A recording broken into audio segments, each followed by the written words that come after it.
Hello बेटा, कशा आहात? स्वागत आहे PWच्या प्लॅटफॉर्मवर. मी आहे स्मिता मॅम आणि अभियान 2.0च्या बॅचमधलं. आज आपलं शेवटचं लेक्चर असणार आहे आणि या लेक्चरचं नाव म्हणजे या लेक्चरमध्ये आपण जो लेसन कवर करणार आहोत त्या लेसनचं नाव है लोकोमोशन एंड मूवमेंट. अब देखो, अगर इस लेसन के बारे में मैं बताऊँ तो भैया this lesson is not part of our MST CET. MST CET मध्ये हा लेसन तसा पण इन्क्लूड केला गेला नाही आहे. यू कॅन कन्सिडर की this is a part of बोर्डच्या सिलेबसचा पार्ट आहे आपला क्लास 11चा.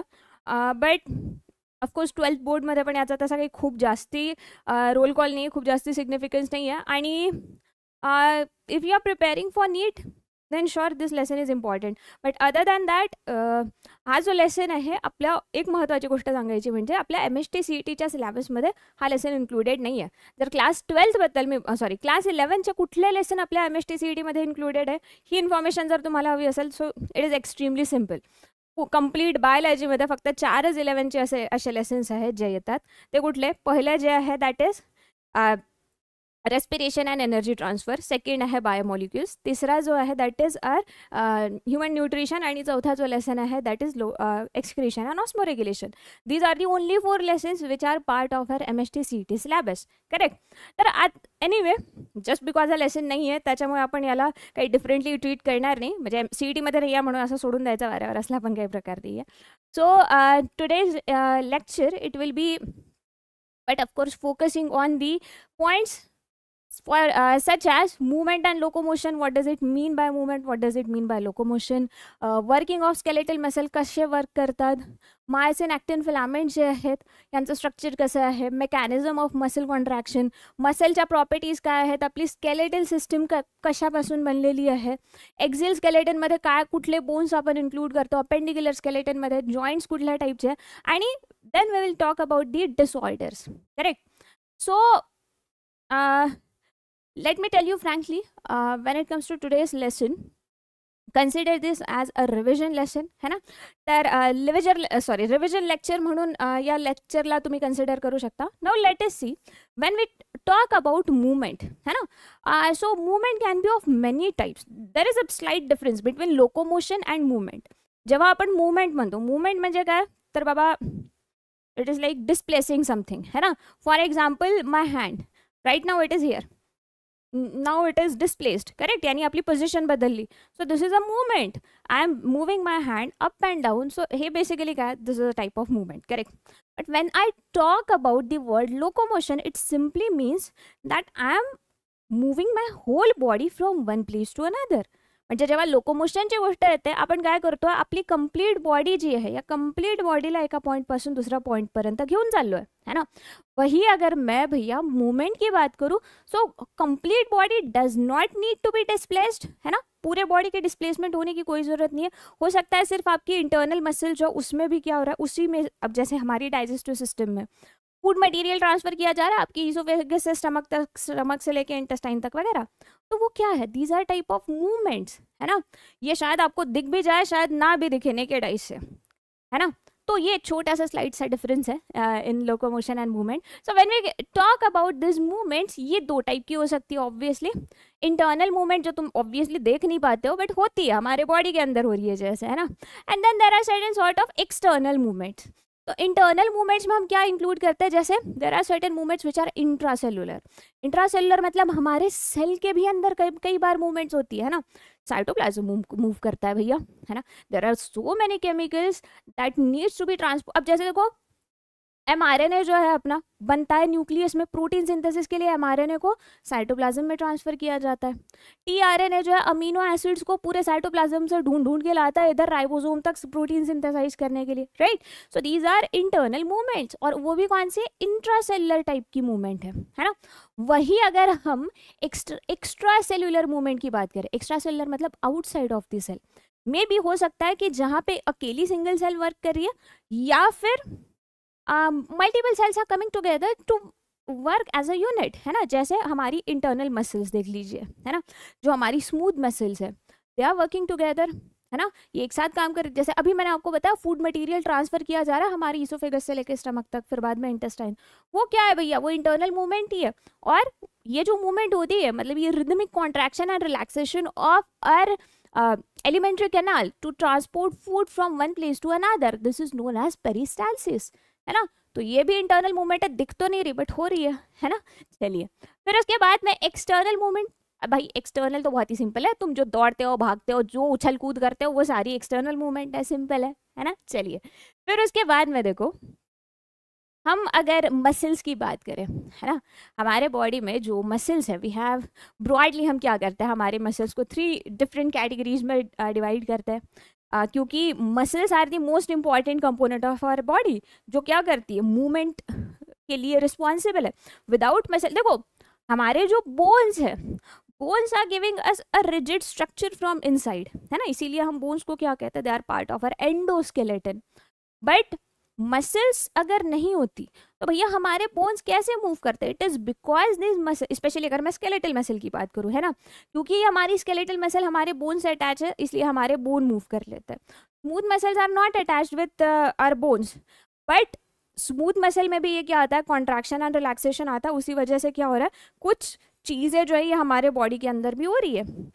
सिमिलरली अब देखो, चलो अपन पहले इसको यही कर लेते हैं ना, क्लासीफाई कर लेते हैं कि भैया कितने टाइप की मसल्स है ऐसी हमारे पास में, है ना. So we have 3 different type of muscles. कौन सी, एक होती है अपनी स्केलेटल मसल, दूसरी जो है स्मूथ, और तीसरी है भैया कार्डियक मसल, है ना.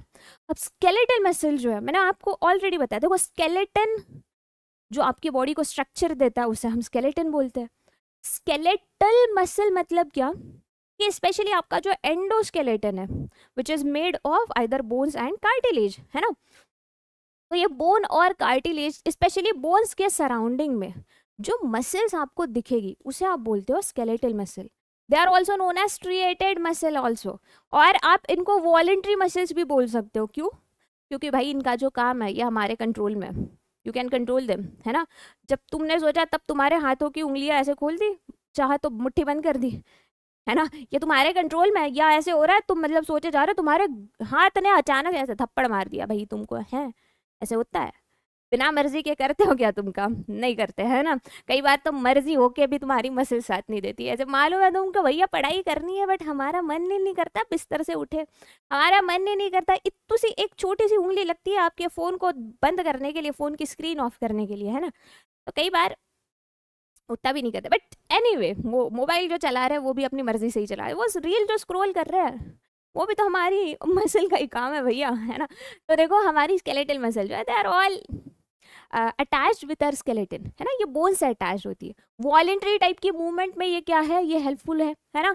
जैसे हम, ये कहाँ लोकेटेड है, हमारे लिम्स है, हमारा हेड रीजन है, ट्रंक है, आईज, यहाँ सारी ये सारी मूवमेंट कैसी वॉलेंट्री टाइप की मूवमेंट है, और यहाँ हमारी स्केलेटल मसल्स प्रेजेंट है. सिमिलरली अब स्मूथ मसल्स की बात करें तो स्मूथ मसल जो है भाई, इनको नॉन स्ट्रिएटेड या फिर नॉन स्ट्रिप्ड मसल्स भी बोला जाता है, या फिर आप इनको इनवॉलेंट्री मसल्स भी बोल सकते हो. और smooth muscles are generally present in a internal organs. हमारे जो इंटरनल ऑर्गन्स है वहाँ स्मूथ मसल्स प्रेजेंट होती है हमारी, है ना. यहाँ देखिए जैसे involuntary movements like peristalsis of alimentary canal, construction and dilation of blood vessel. ये देखो ना, तुमने सोच लिया भाई मेरे को ब्लड प्रेशर बढ़ा देना है, तो तुमने तुम्हारी ब्लड वेसल की डायमीटर एकदम छोटी कर दी. ऐसा होता है क्या, हमारे सोचने से थोड़ी कुछ हो रहा है भाई, नहीं हो पाता ना. तो क्योंकि ये जो मसल्स है स्मूथ मसल हमारे कंट्रोल में नहीं है, they are not in our voluntary control, इसीलिए हम इनकी मूवमेंट को गवान ही नहीं कर पाते, है ना. हम कॉशियसली उनको चेंज नहीं कर पाते. तो दीज आर स्मूथ मसल, इसीलिए हम इनको इनवॉलेंट्री मसल्स भी बोलते हैं. आपल्या कंट्रोलमध्ये नाही है ना. ते व्यवस्थित आपलं काम करतात, they are under the control of autonomic nervous system, है ना. पण आपल्या इच्छेने आपण स्मूथ मसलचं वर्किंग चेंज करू शकत नाही. तिसऱ्या टाइपच्या ज्या मसल्स आहेत, दे आर कार्डियक मसल. अब भैया कार्डियक ये जो वर्ड है it is associated with heart, है ना. हमारे हार्ट से एसोसिएटेड वर्ड है. तो हमारा जो हार्ट है वो जिस मसल से बना हुआ है उसको हम कार्डियक मसल्स बोलते हैं. सिंपल है. अब तीनों को अगर तुम कंपेयर करो तो एक चीज आप बोल सकते हो कि when it comes to the skeletal muscle, ये भाई काम करती है बड़े फास्ट, इनमें कॉन्ट्रैक्शन रिलैक्सेशन होता है, बट बहुत जल्दी थक जाती है यार. मैंने तुमको बोला तुम 100 बार ऐसे ऊपर नीचे हाथ करो, दिमाग नहीं खराब हो जाएगा. एक तो हाथ दुखने लगेगा, फिर उसमें वो गोले आ जाएंगे भाई, हैं वो तो अलग, मतलब एक पॉइंट के बाद ऐसी हालत हो जाएगी इतना सा हाथ नहीं हिला पाएंगे हम, ऐसे ही होता है ना। ये स्केलेटल मसल के नखरे, बोलते हैं हम फास्ट फास्ट काम करेंगे लेकिन हमसे ज़्यादा काम ना करवाओ भैया, बाद में बहुत तकलीफ होती है। तो ये स्केलेटल मसल होती है। स्मूथ मसल आर लाइक उनका काम ना एकदम सॉर्टेड, ये बोल रहे हैं कि ठीक है will do work for you, but ये भाई हम अपनी शर्तों पे करेंगे, हम आराम से चलेंगे, हम अपनी पेस से चलेंगे। मुझे बताओ तुमने कितना भी फास्ट फास्ट फास्ट फास्ट खाना खा लिया, इसलिए तुम्हारे इंटेस्टाइन ने फास्ट कॉन्ट्रैक्शन रिलैक्सेशन किया क्या? तुमको तो मालूम भी नहीं कितने देर में ये रिलैक्सेशन कॉन्ट्रैक्शन चल रहा है इसमें, है ना? ऐसा तो नहीं होता। हमारी जो स्मूथ मसल है ये अपनी मनमर्जी से चलती है, उसमें भी इनमें rate of contraction and relaxation कैसे स्लो है, करेक्ट। और इसीलिए इनमें जल्दी थकान भी नहीं आती, दे डोंट गेट फटिग, थकान वकान का कुछ मसला ही नहीं है भैया इनके पास, है ना। मतलब ऐसा कभी हो गया ईसोफेगस से तुमको ऐसी फीलिंग आई, अंदरूनी फीलिंग, यार आज प्लीज कुछ खाना मत खाना, आज मेरे को कॉन्ट्रैक्ट रिलैक्स होने का मन नहीं कर रहा, या फिर तुम्हारी यूरिनरी ब्लैडर है, तुम्हारी किडनी को ऐसे बोलती यार किडनी आज प्लीज यूरिन मत प्रोड्यूस करना यार, मैं बहुत परेशान हूँ, ऐसे बोला कभी? ऐसे तुम्हारे इंटरनल ऑर्गन्स बोलते हैं? नहीं बोलते भाई, है ना। तो मतलब बताना ये है कि हमारी जो स्मूथ मसल्स है, स्मूथ मसल में जो rate of contraction and relaxation है इट इज क्वाइट स्लो, और इनमें थकान नहीं होती है। वही अगर हम कार्डियक मसल्स की बात करें तो भैया कार्डियक मसल ना ये कैसी है, ये भैया rate of contraction and relaxation एकदम फास्ट, बहुत ही फास्ट। तुम सोचो ना तुम्हारा हार्ट बेटा 1 मिनट में 72 बार 72 टाइम्स ये बीट कर रहा है, 72 टाइम्स कॉन्ट्रैक्ट रिलैक्स ऐसे होते जा रहा है। और ये तो हमने normal rate of contraction relaxation बताया, अगर आप दौड़ लगाओ कुछ एक्सरसाइज करो, है ना, तो ऐसे में क्या होता है ये रेट ऑफ कॉन्ट्रैक्शन रिलैक्सेशन या फिर हमारी हार्ट बीट जो है ये तो और भी बढ़ जाती है ना, समझ रहे हो। तो हमारी जो कार्डियक मसल है you can say it is a mixture of skeletal and smooth muscle. क्यों भैया? स्केलेटल मसल्स फास्ट कॉन्ट्रैक्ट और रिलैक्स होती, इनका भी काम वैसे ही है ना। स्मूथ मसल जो है ये इनवॉलेंट्री कंट्रोल में है, कार्डियक मसल के ऊपर भी तुम कंट्रोल नहीं कर सकते हो, है ना। और ये जो मसल्स है दे आर नेवर फटीग्ड, इनको थकान नहीं होती जब से तुम पैदा हुए तब, और जब तक तुम्हारी डेथ ना हो जाए। अपनी हार्ट की मसल्स दे कॉन्स्टेंटली क्या करती है, वो कॉन्ट्रैक्ट और रिलैक्स होते रहती है बिना किसी आराम के, बिना किसी कंप्लेन के, समझ रहे हो। तो खैर ये अपनी क्या है डिफरेंट टाइप की मसल है भैया अपने बॉडी में। अब बड़ी अपनी बॉडी यार अपने को बहुत साथ देती है, हम ही कई बार ऐसा करते हैं कि हमारी इंटरनल स्ट्रक्चर्स की जो फंक्शनिंग है उसको ज़्यादा सीरियसली लेते नहीं। बट एनीवे अपन मूव ऑन करते हैं अपने नेक्स्ट पॉइंट पे। तो हमारा जो नेक्स्ट पॉइंट है दैट इज लोकोमोशन। मैंने आपको ऑलरेडी बताया what is locomotion. Locomotion is moving the complete body of an organism from one place to another, एक प्लेस से दूसरी जगह कंप्लीटली मूव कर देना, ये भैया क्या है, ये लोकोमोशन है ना। अब ये लोकोमोशन के भी हमको बहुत टाइप नजर आते हैं। जैसे कुछ टाइप का जो लोकोमोशन है ये अमीबॉइड मूवमेंट से होता है, तुमको मालूम है ना। अमीबा का भाई कोई शेप नहीं होता, है ना, कैसे भी मूव कर लेता है। ये सूडोपोडिया के हेल्प से मूव करता है, तो इसको ही हमने क्या बोल दिया, अमीबॉइड मूवमेंट या फिर सूडोपोडियल मूवमेंट। ये एक तरीका है। सिमिलर टाइप की मूवमेंट हमें हमारी WBCs में भी दिखती है, तो ये क्या है, this amoeboid movement. Second type of movement is our ciliary movement. अब सीलियरी मूवमेंट क्या, movement with the help of cilia, है ना, वो छोटे छोटे हेयर लाइक स्ट्रक्चर उस जैसे यूग्लेना में हमको दिख जाता है, सॉरी यूग्लेना नहीं, अपने पैरामेशियम में दिख जाता है। वो कैसी मूवमेंट, वो सीलियरी मूवमेंट है।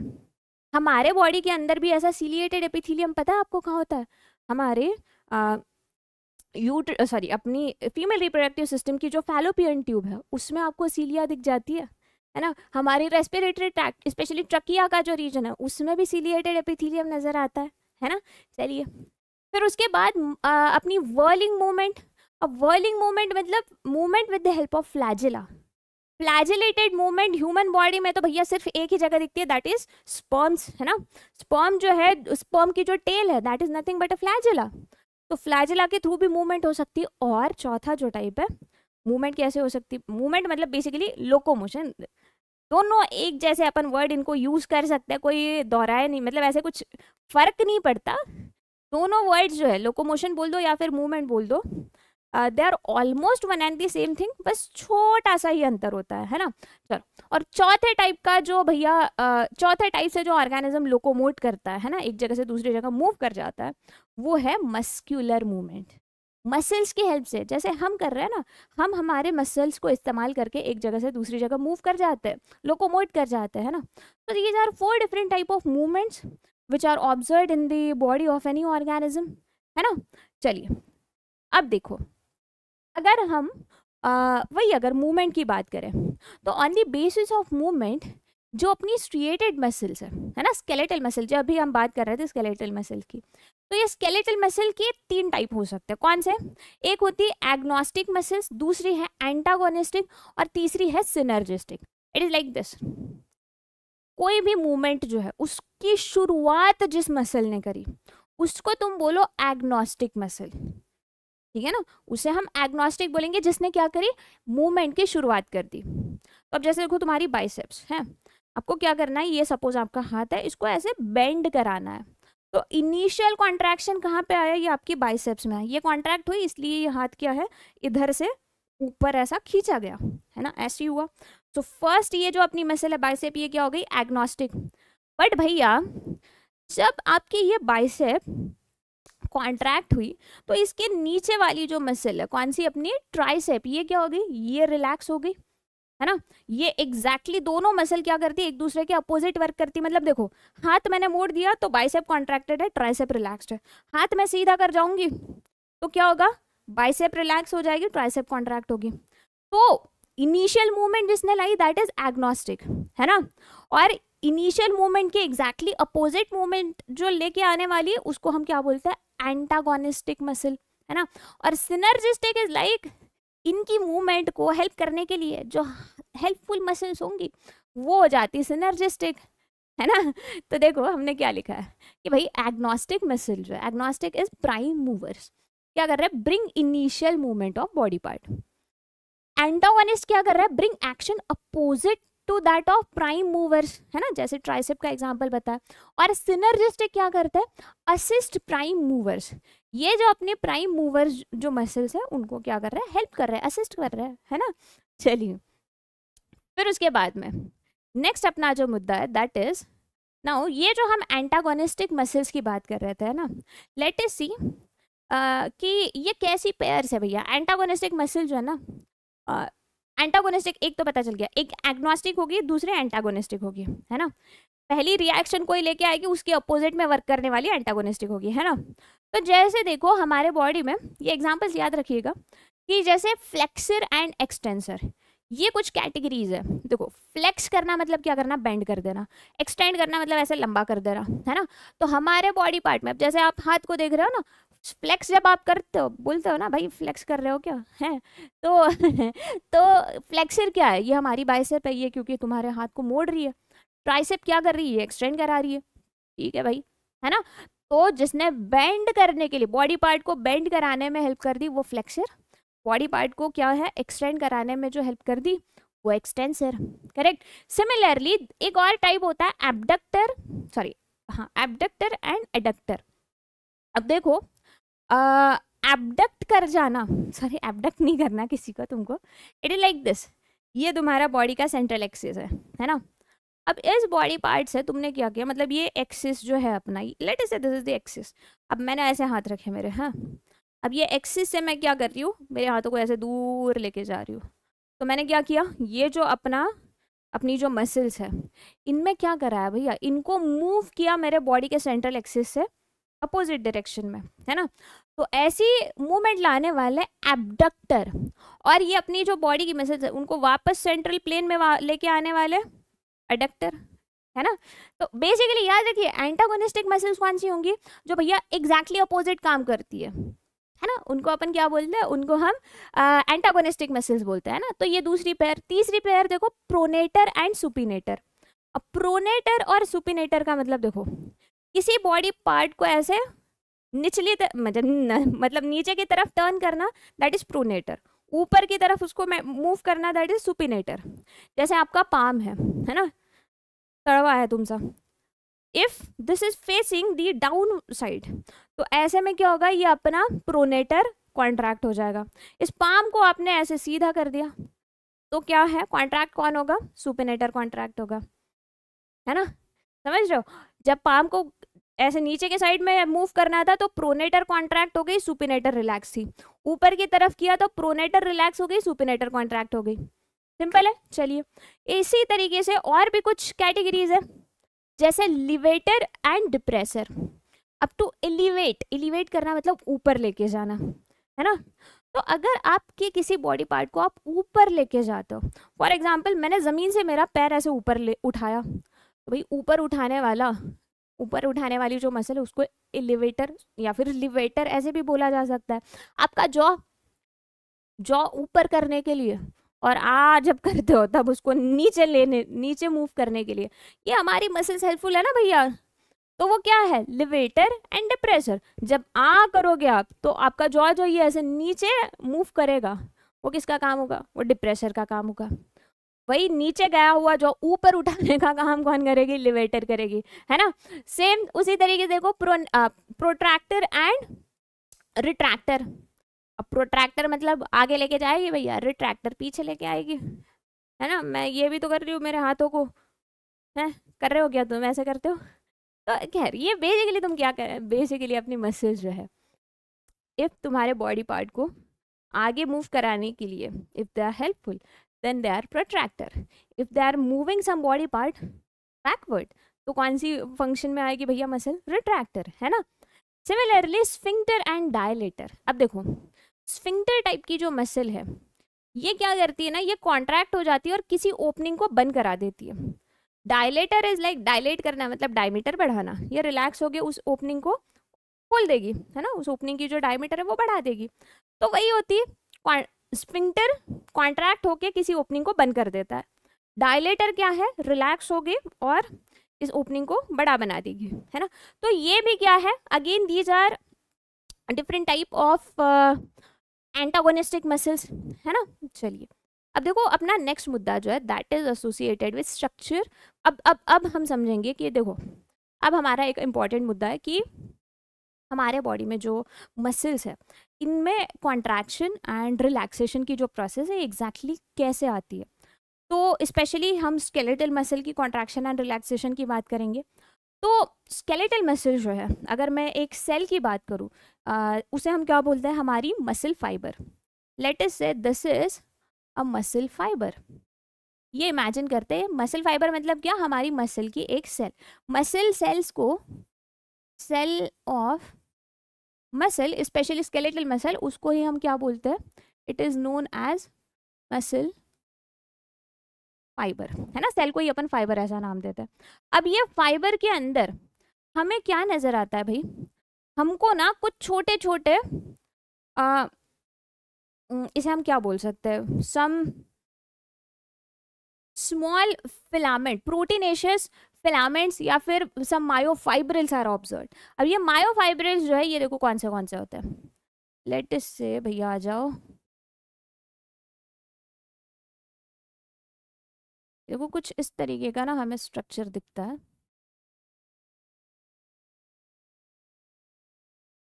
एक मिनट दे दो भाई, ये डायग्राम बना दे।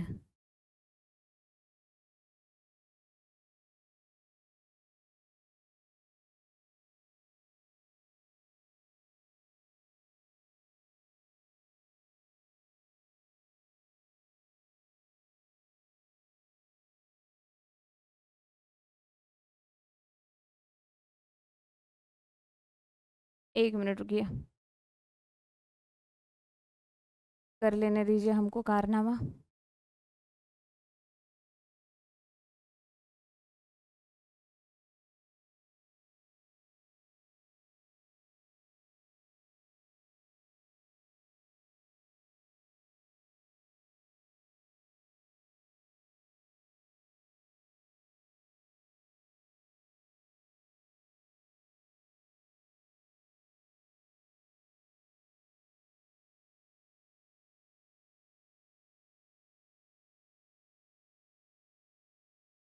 एक मिनट बेटा।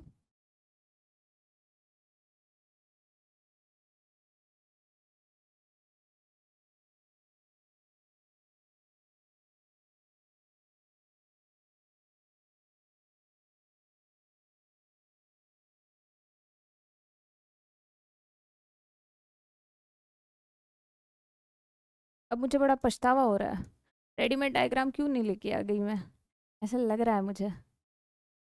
वो लेके आते तो आसानी हो जाती।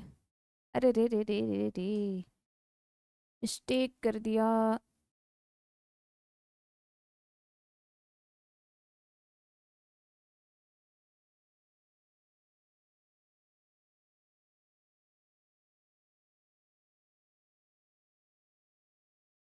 होल्ड ऑन हो जाएगा।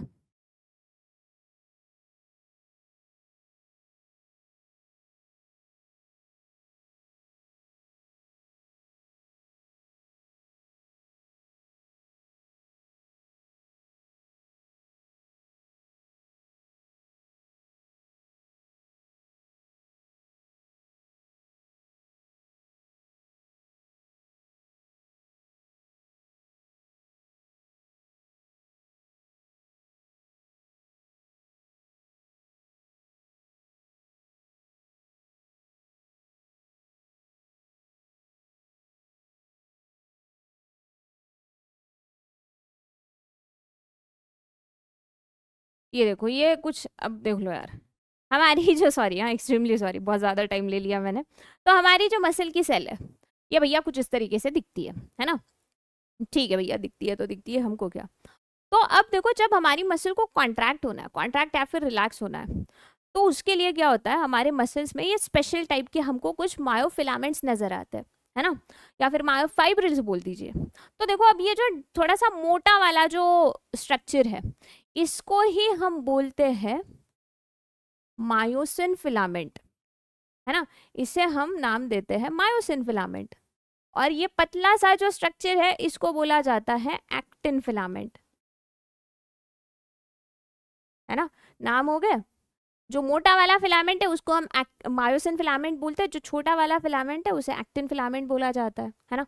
अब देखो, जब हमारी मसल्स को कॉन्ट्रैक्ट या फिर रिलैक्स होना है, तो ऐसे में क्या किया जाता है, ये जो अपनी मतलब जब कॉन्ट्रैक्ट होगी, तो ये मसल फाइबर का जो साइज है ये छोटा हो जाएगा। कैसे? तो ये मायोसिन वाले फिलामेंट जहाँ के वही रहते हैं, उनको कुछ नहीं होता। बट ये जो एक्टिन वाले छोटे फाइबर्स है ना, ये क्या करते हैं, ये ऐसे स्लाइड कर मतलब ग्लाइड कर देंगे। अब जैसे देखो, ये दोनों साइड के जो मायोसिन है, सॉरी ये दोनों साइड के जो एक्टिन है, ये ऐसे पास में आ जाएंगे एक दूसरे के पास पास में। इट इज लाइक दिस, ये दो फिंगर्स है ना। इमेजिन कर लो कि ये दोनों साइड के क्या एक्टिन फिलामेंट्स हैं, इनके बीच में एक इमेजिन करिए हाइपोथेटिकल लाइन मायोसिन फिलामेंट की। तो ये एक्टिन जो है, ये दोनों साइड से क्या आ जाएंगे, ऐसे पास में आएंगे, है ना। पहले दूर दूर थे फिर पास में आ गए, पहले दूर थे फिर पास में आ गए। तो ये दूर से जब पास आते हैं, तो उसकी वजह से क्या हो रहा है, उसकी वजह से हमारी मसल कॉन्ट्रैक्ट हो रही है ना। तो खैर, अभी हमको समझना है कि भैया ये जो मायोसिन फिलामेंट हमको दिखता है, ये मायोसिन का एग्जैक्टली स्ट्रक्चर कैसा है। तो मायोसिन फिलामेंट हम इसको इसीलिए बोलते हैं क्योंकि प्राइमरी इसमें जो प्रोटीन है, इट इज वो प्रोटीन का ही नाम मायोसिन है ना। तो देखो, कुछ इस तरीके से वो मोटा वाला जो फिलामेंट है ना, उसका अगर तुम थोड़ा ऐसे जूम आउट करके अगर स्ट्रक्चर देखो, तो ये कुछ इस तरीके से, ये कार्टून स्ट्रक्चर जो नजर आ रहा है, कुछ ऐसा हिसाब आपको दिखेगा भाई, है ना। तो ऐसे बहुत सारे ये छोटे छोटे मायोसिन के मॉलिक्यूल जो है, या फिर मायोसिन के मोनोमर्स जो है, वो मिलके क्या बना रहे हैं, पूरा मायोसिन फिलामेंट बना रहे हैं, है ना। और उसमें भी ये एक मायोसिन का जो मोनोमर है, this one monomer of myosin, इसमें देखो हमें क्या दिखता है, ये ऊपर वाला जो हेड है ना, ये ऊपर वाला जो पार्ट है, इसको हम हेड रीजन बोलते हैं, और ये बाकी बची पूरी टेल। तो ये हेड रीजन जो है, it is made from heavy meromyosin, ये हेवी मीरोमायोसिन से बना है। और वही अगर मैं टेल रीजन की बात करूं, तो ये किससे बना है, लाइट मीरोमायोसिन से, है ना। एक हेड रीजन है, एक दूसरा टेल रीजन है। ऐसे बहुत सारे मायोसिन फिलामेंट जो है, या फिर सॉरी मायोसिन मोनोमर्स जो है, मायोसिन मोनोमर बोलेंगे इसको हम। तो ऐसे बहुत सारे मायोसिन मोनोमर एक साथ आते हैं, और ये पूरा ऐसे पॉलीमेरिक स्ट्रक्चर बनाते हैं, जिसे हम मायोसिन फिलामेंट ऐसे नाम देते हैं, है ना। फिर ये पतले वाले जो फिलामेंट है, जिसको हम क्या बोलते हैं, एक्टिन फिलामेंट। तो भाई ये एक्टिन फिलामेंट जो है, उसको भी तुम थोड़ा सा जूम आउट करके देखो, तो ये कुछ इस तरीके की कहानी नजर आएगी। अब यहाँ हमें क्या दिख रहा है, when it comes to the actin filament, इसमें देखो मायोसिन का सिंपल था, एक ही टाइप के प्रोटीन से बना था, मायोसिन नाम के। एक्टिन में थोड़ा सा हमको एक्स्ट्रा पढ़ना पड़ेगा। कैसे? तो यहाँ देखो, ये गोल गोल गोल गोल वाली जो पूरी लंबी सी ऐसी चेन बनी पड़ी है, इसको हम बोलते हैं एफ एक्टिन प्रोटीन, है ना। तो आपको क्या नजर आएगा, ये एफ एक्टिन का जो एक पूरा पॉलीमर है ना, या फिर एफ एक्टिन की जो चेन है, इसमें हमें स्मॉल ग्लोब्यूलर प्रोटीन्स नजर आता है, जिसको अपन जी एक्टिन प्रोटीन ऐसे बोलते हैं। ठीक है, छोड़ो, इस उतना डिटेल नहीं याद कि चल जाएगा। So you can say when it comes to the structure of actin filament, you will observe 3 different type of protein. First protein is the F actin protein, which has 2 polymeric chain. F actin की हमको 2 chain नजर आ रही है। दूसरा जो अपना protein है, ये वाला देखो, this one. The second one is wrapped around F actin molecule. F actin के सराउंडिंग में ये क्या हो चुका है, पूरा रैप हो चुका है, कॉइल हो चुका है। So this one is actually called tropomyosin. And तीसरा जो प्रोटीन है, ये आपको बीच बीच में ये शायद स्ट्रक्चर अगर नहीं दिख रहे तो हम दिखा देते हैं। ये देखो, दिस वन, ये ऐसे 3 छोटे छोटे से मॉलिक्यूल से मिलकर एक तीसरे टाइप का यहाँ पर क्या बन रहा है, एक प्रोटीन बन रहा है, जिसको हम बोलते हैं ट्रोपोनिन। तो you can say the component of actin filament is troponin, tropomyosin and F actin. समझ गया? बिल्कुल सिंपल है। देखो, अब देखिए, हमारी जो मसल है, जब ये कॉन्ट्रैक्ट या फिर रिलैक्स होती है, तो एग्जैक्टली मतलब इसमें होता क्या है, तो इट इज लाइक दिस। ये असेंबली जो है भैया, अगर मैं अपने एक सार्कोमियर की अगर बात करूं, तो हमें कुछ इस तरीके की ही कहानी दिखती है ना, कि ये भैया अपने मायोसिन फिलामेंट कुछ इस तरीके से अरेंज होते हैं, और ये एक्टिन कुछ ऐसे आ जाते हैं। चलो अपन एक्टिन को भी बना देते जल्दी से, आज टाइम नहीं, अभी टाइम नहीं लगेगा ज़्यादा।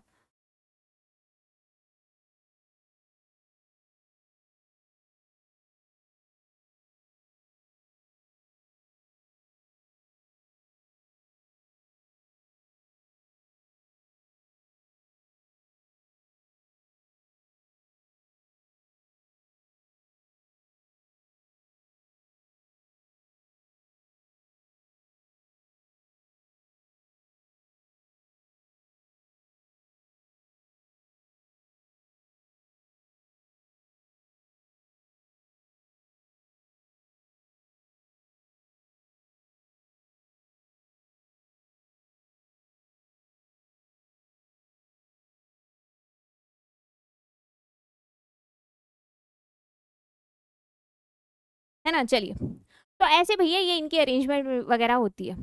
अब देखो, मैंने आपको क्या बताया कि जब मसल कॉन्ट्रैक्ट हो रही है, तो ये छोटे वाले जो प्रोटीन है अपने एक्टिन प्रोटीन, ये क्या करता है, ये इस पोजीशन से, ये वाली जो लाइन है ना, इसको जेड लाइन बोला जाता है। तो ये जेड लाइन से होते हुए, this is a Z line,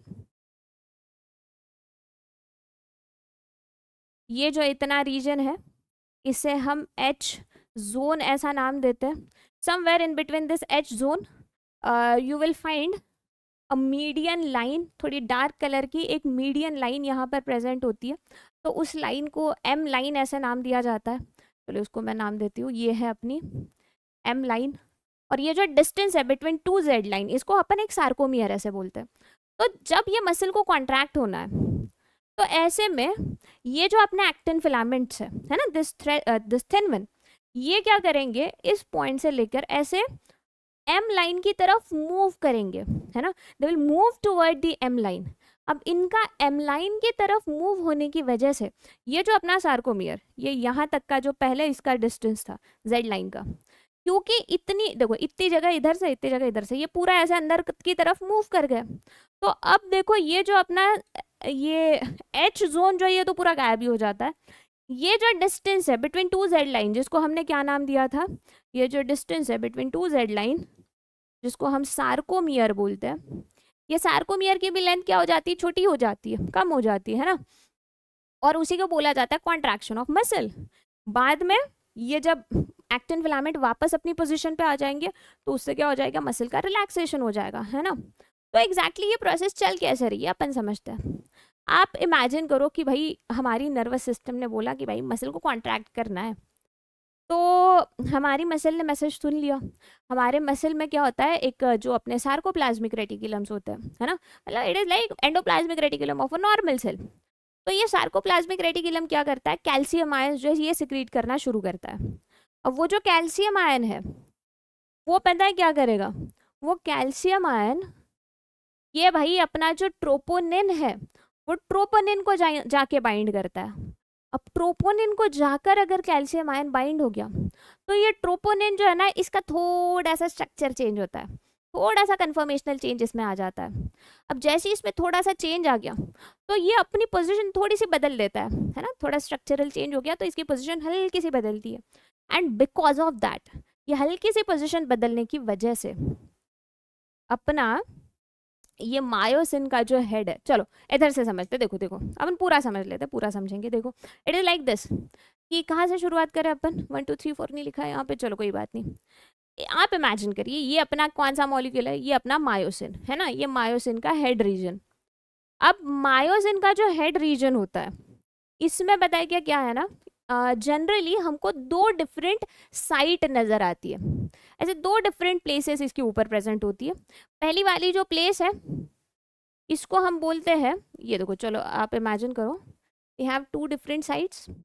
ऊपर वाली जो साइट है इसको आप बोलो एक्टिन बाइंडिंग साइट, और नीचे वाली जो प्लेस है उसको बोला जाता है एटीपी बाइंडिंग साइट। अब एटीपी बाइंडिंग साइट मतलब वहां पे आके कौन अटैच होने वाला है, एटीपी बाइंड होगा, है ना। ऊपर वाली को मैंने तुमको क्या बताया, एक्टिन बाइंडिंग साइट, तो वो किसको जाके अटैच होगा, एक्टिन को, करेक्ट। तो देखो अब होता क्या है ना, ये एटीपी बाइंडिंग साइट के ऊपर आके एटीपी हो गया अटैच, समझ लो अब, ठीक है। तो एटीपी आके अटैच हो गया। अब इसके बाद में हमारा ये जो मायोसिन हेड है शांत नहीं बैठता। क्यों नहीं बैठता, क्योंकि वो नर्वस सिस्टम ने मैसेज भेजा ना, नर्वस सिस्टम ने मैसेज भेज देने की वजह से अब ये हमारी जो मसल ये ट्रिगर हो जाएगी। तो ट्रिगर होने की वजह से क्या करेगा, ये अपना मायोसिन फिलामेंट जो है ये एटीपी का ब्रेक डाउन करेगा, मतलब एटीपी से फॉस्फेट मॉलिक्यूल निकल जाएगा।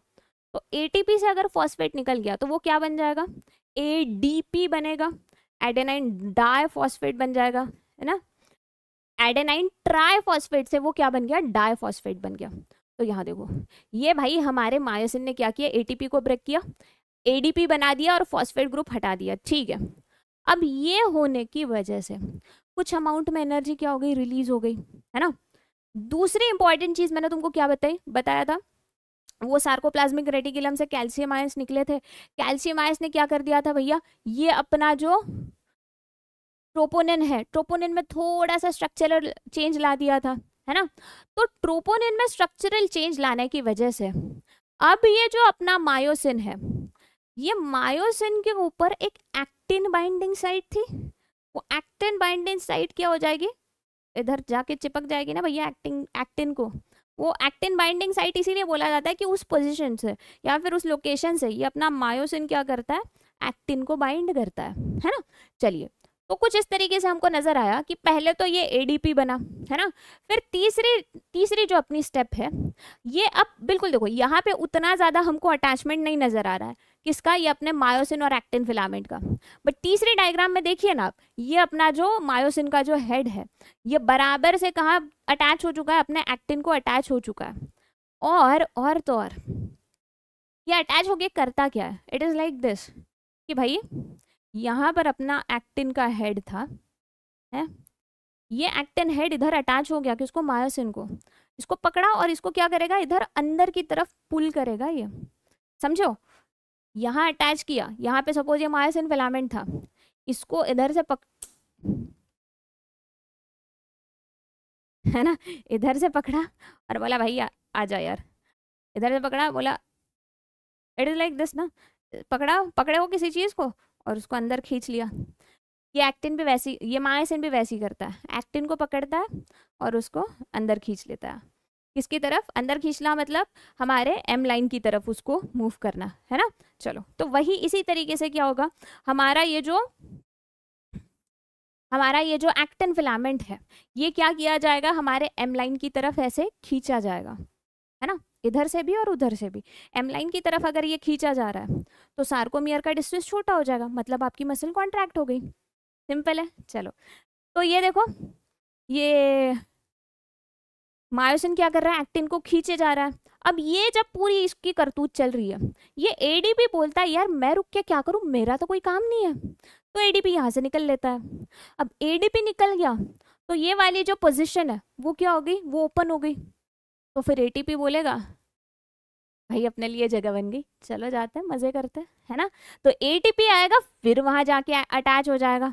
जब एटीपी आके यहाँ पे अटैच होता है तो ये मायोसिन वहां से हट जाता है अपने एक्टिन के पास से, और ये प्रोसेस चलते रहती है। एटीपी आ गया, मायोसिन फिलामेंट हो जाता है ट्रिगर्ड, इसको करेगा ब्रेक, वही एडीपी लगेगा, वगैरह वगैरह वगैरह वगैरह।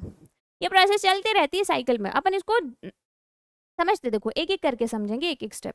देखो क्या हुआ, इम्पल्स जो है हमारे मोटर नर्व से आई। मोटर नर्व मतलब सीएनएस से, हमारे सेंट्रल नर्वस सिस्टम से जो हमारे इफेक्टर ऑर्गन तक जो इम्पल्स आती है, वो इम्पल्स लेके आने वाली हमारी कौन सी नर्व्स, मोटर नर्व्स, है ना। तो भैया ये मोटर नर्व इम्पल्स लेके आई, उसकी वजह से क्या हुआ, एक्शन पोटेंशियल जनरेट हो गया हमारे टी ट्यूब्यूल में, ठीक है। T tubule releases calcium ion इन सार्कोप्लाज्म, है ना। हमारे सार्कोप्लाज्मिक रेटिकुलम जो है उससे क्या हो गया, कैल्शियम आयंस रिलीज होने शुरू हो गए।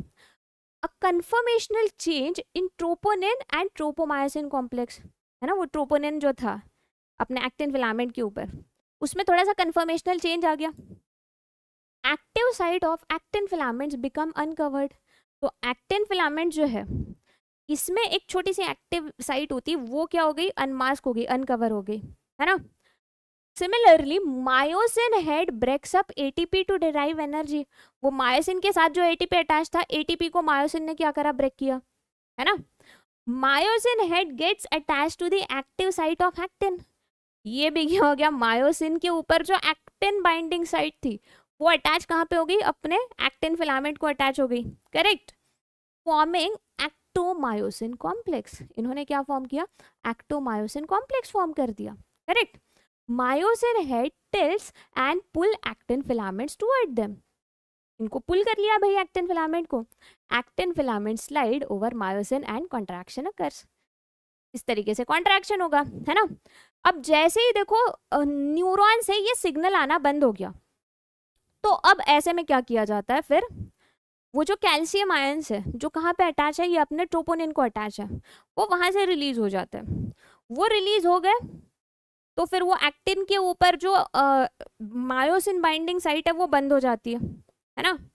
उसकी वजह से फिर क्या होगा, मायोसिन उसमें अटैच नहीं हो पाएगा। मायोसिन अटैच नहीं हो पाएगा तो उसको खींच नहीं पाएगा, अगर खींच नहीं रहा तो एक्टिन वापस अपनी जगह पे चले जाता है ना। It is like a spring, spring को तुम खींचो तो लंबा हो रहा है, छोड़ दो तो वो वापस अपनी पोजीशन में आता है ना। बस उसी तरीके से कैल्शियम आयंस का वापस सार्कोप्लाज्मिक रेटिकुलम में जाना, है ना, उनका रिट्रैक्ट हो जाना, उसी वजह से क्या है, हमारी मसल्स में रिलैक्सेशन आ जाता है ना। चलिए, तो खैर ये कुछ अपनी मसल्स है, मसल की ऑब्वियसली कुछ प्रॉपर्टीज भी है ना। तो मतलब देखो इतना भी ज़्यादा ये इंपॉर्टेंट नहीं, you can simply go through it, इनको एक बार रीड कर लीजिएगा, बहुत डिफिकल्ट नहीं है समझने के लिए। हम क्या करते हैं, हम हमारे इंपॉर्टेंट मुद्दे पे आते हैं, that is this skeletal system, है ना। अब देखो अगर मैं स्केलेटल सिस्टम की बात करूँ तो हमारा जो स्केलेटन है इसको दो तरीके में अपन डिवाइड कर सकते हैं ना, एंडोस्केलेटन एंड एक्सोस्केलेटन। अगर मैं एंडोस्केलेटन की बात करूँ, एंडोस्केलेटन मतलब क्या होगा, ऐसा स्ट्रक्चर जो हमारे बॉडी को इंटरनल, मतलब ऐसा कोई ऑर्गन बोलो या फिर ऐसे टिश्यूज बोलो जो हमारे बॉडी को अंदर से स्ट्रक्चरल सपोर्ट प्रोवाइड कर रही है। एक्सोस्केलेटन हमारे बॉडी को बाहर से स्ट्रक्चरल सपोर्ट प्रोवाइड करेगा, है ना। तो हमारे बॉडी में एंडोस्केलेटन किससे बना है, बोन्स और कार्टिलेज से। एक्सोस्केलेटन में हम क्या इंक्लूड करते हैं, जैसे हमारे स्किन के ऊपर हेयर्स हो गए, है ना, या फिर हमारे नेल्स हो गए। कुछ एनिमल्स है जिनमें क्या होता है, यहाँ पे हॉर्न्स आ जाते हैं, करेक्ट, या फिर जैसे कुछ हूव्स होते हैं अपने कुछ ग्रेजिंग एनिमल्स में, करेक्ट। तो बाहर से अगर स्ट्रक्चर मिल रहा है तो उसको एक्सोस्केलेटन बोल दोगे, इंटरनल अगर स्ट्रक्चर प्रोवाइड किया जा रहा है तो वो एंडोस्केलेटन हो जाएगा, है ना। चलिए ठीक है, अब देखो हमको क्या करना है, अगर हम स्पेशली एंडोस्केलेटन की बात करें और हमारे बोन्स की स्पेशली बात करें, है ना, तो ह्यूमन बॉडी में हमारे जो बोन्स है इनको हम क्या कर सकते हैं, इनको दो हिस्सों में पढ़ सकते हैं। एक होता है भैया हमारा एक्सियल स्केलेटन और दूसरा होता है अपेंडिकुलर स्केलेटन। है ना। टोटल बोन्स कितने हैं भाई अपने बॉडी में? 206 बोन्स है।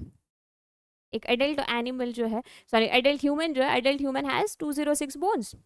तो सुनो अब क्या हो रहा है कि हमारे जो बोन्स हैं ये कैसे होते हैं?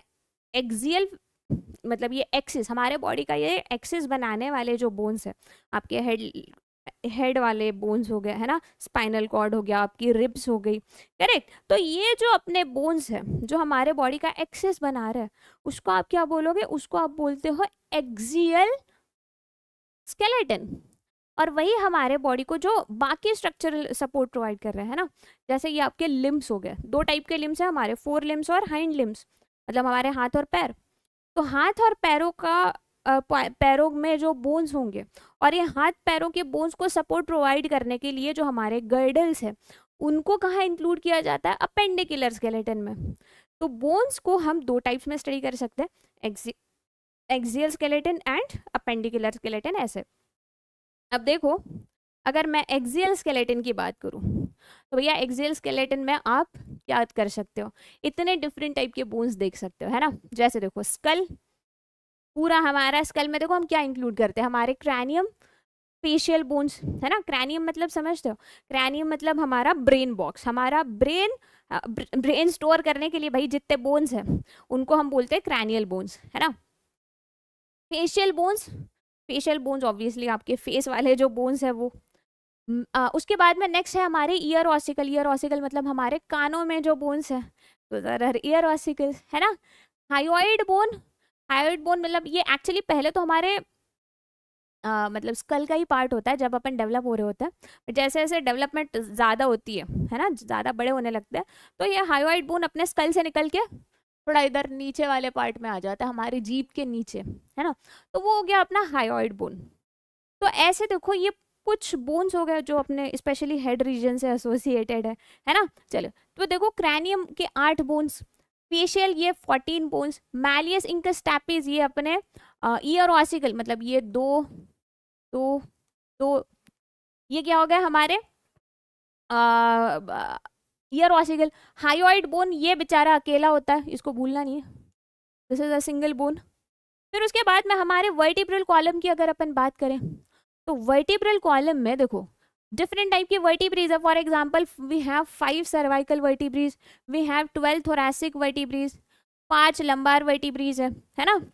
एक भैया क्या है अपनी सैक्रल वर्टिब्री एंड एक कॉकिजियल वर्टिब्री, करेक्ट। रिब्स जो है, रिब्स कितनी होती है भैया? ये हमारी पूरी रिब्स मिलाकर हमारे पास कितनी रिब्स है भाई? 24। और स्टर्नम ये बेचारा एक, तो देखो कितना हो रहा है ये 22, 24, 26, 28, 29, 34 और ये 36, 46, 41, 42, 43, 44। अरे भैया कहाँ गड़बड़ कर दी है हमने?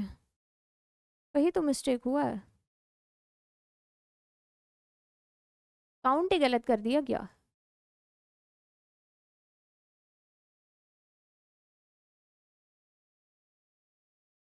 आ,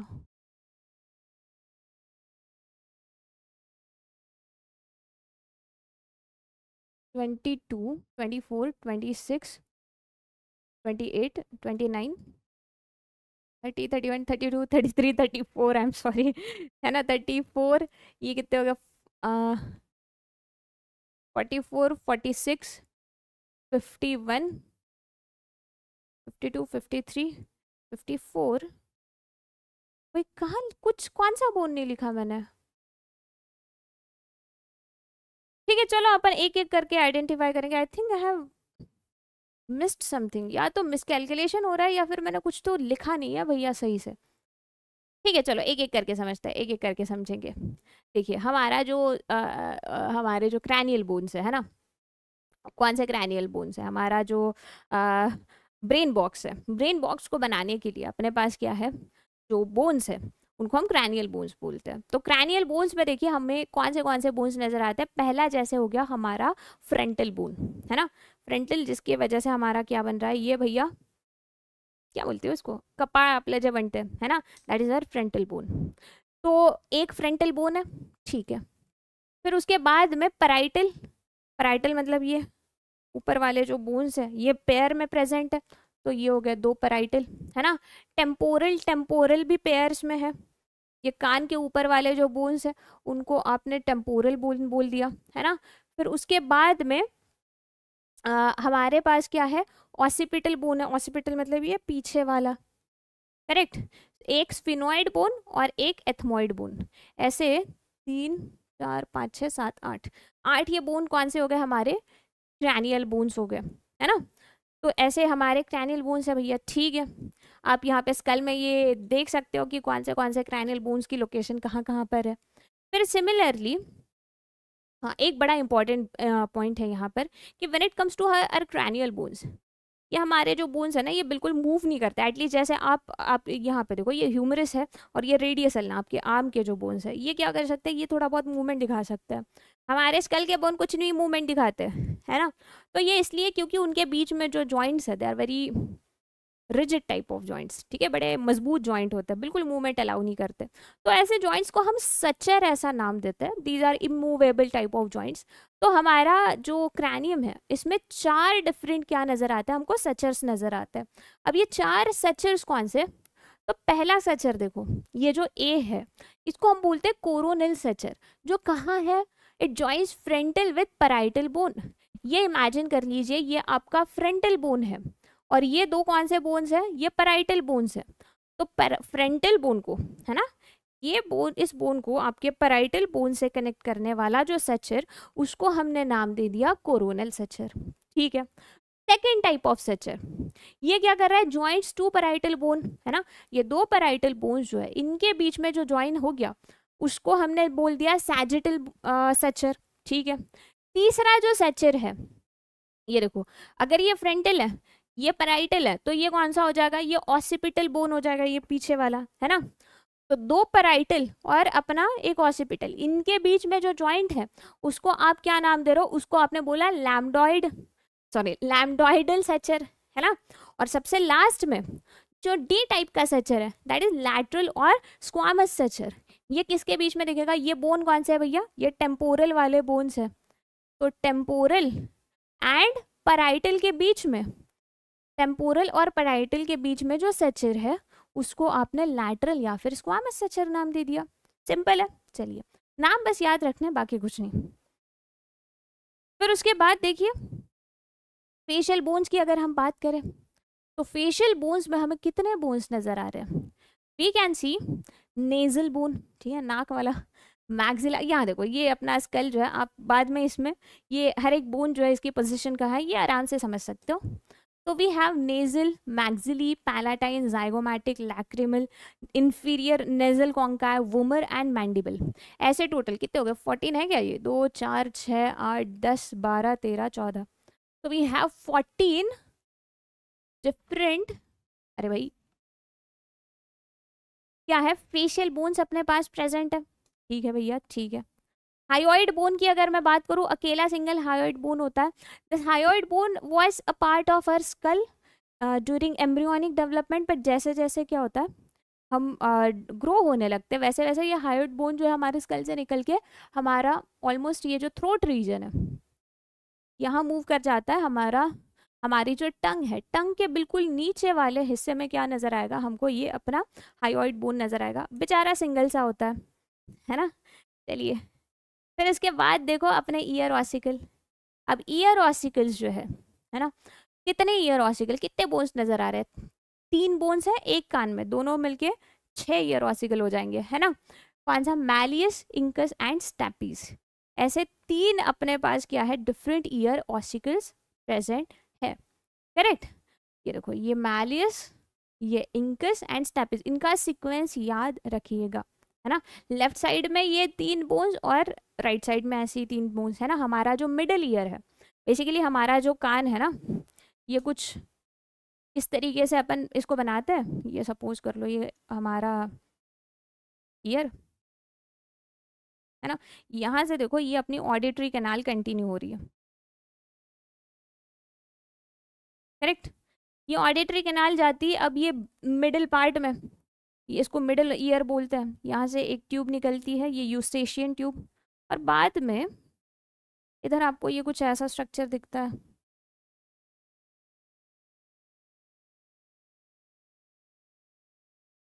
अरे अरे अरे,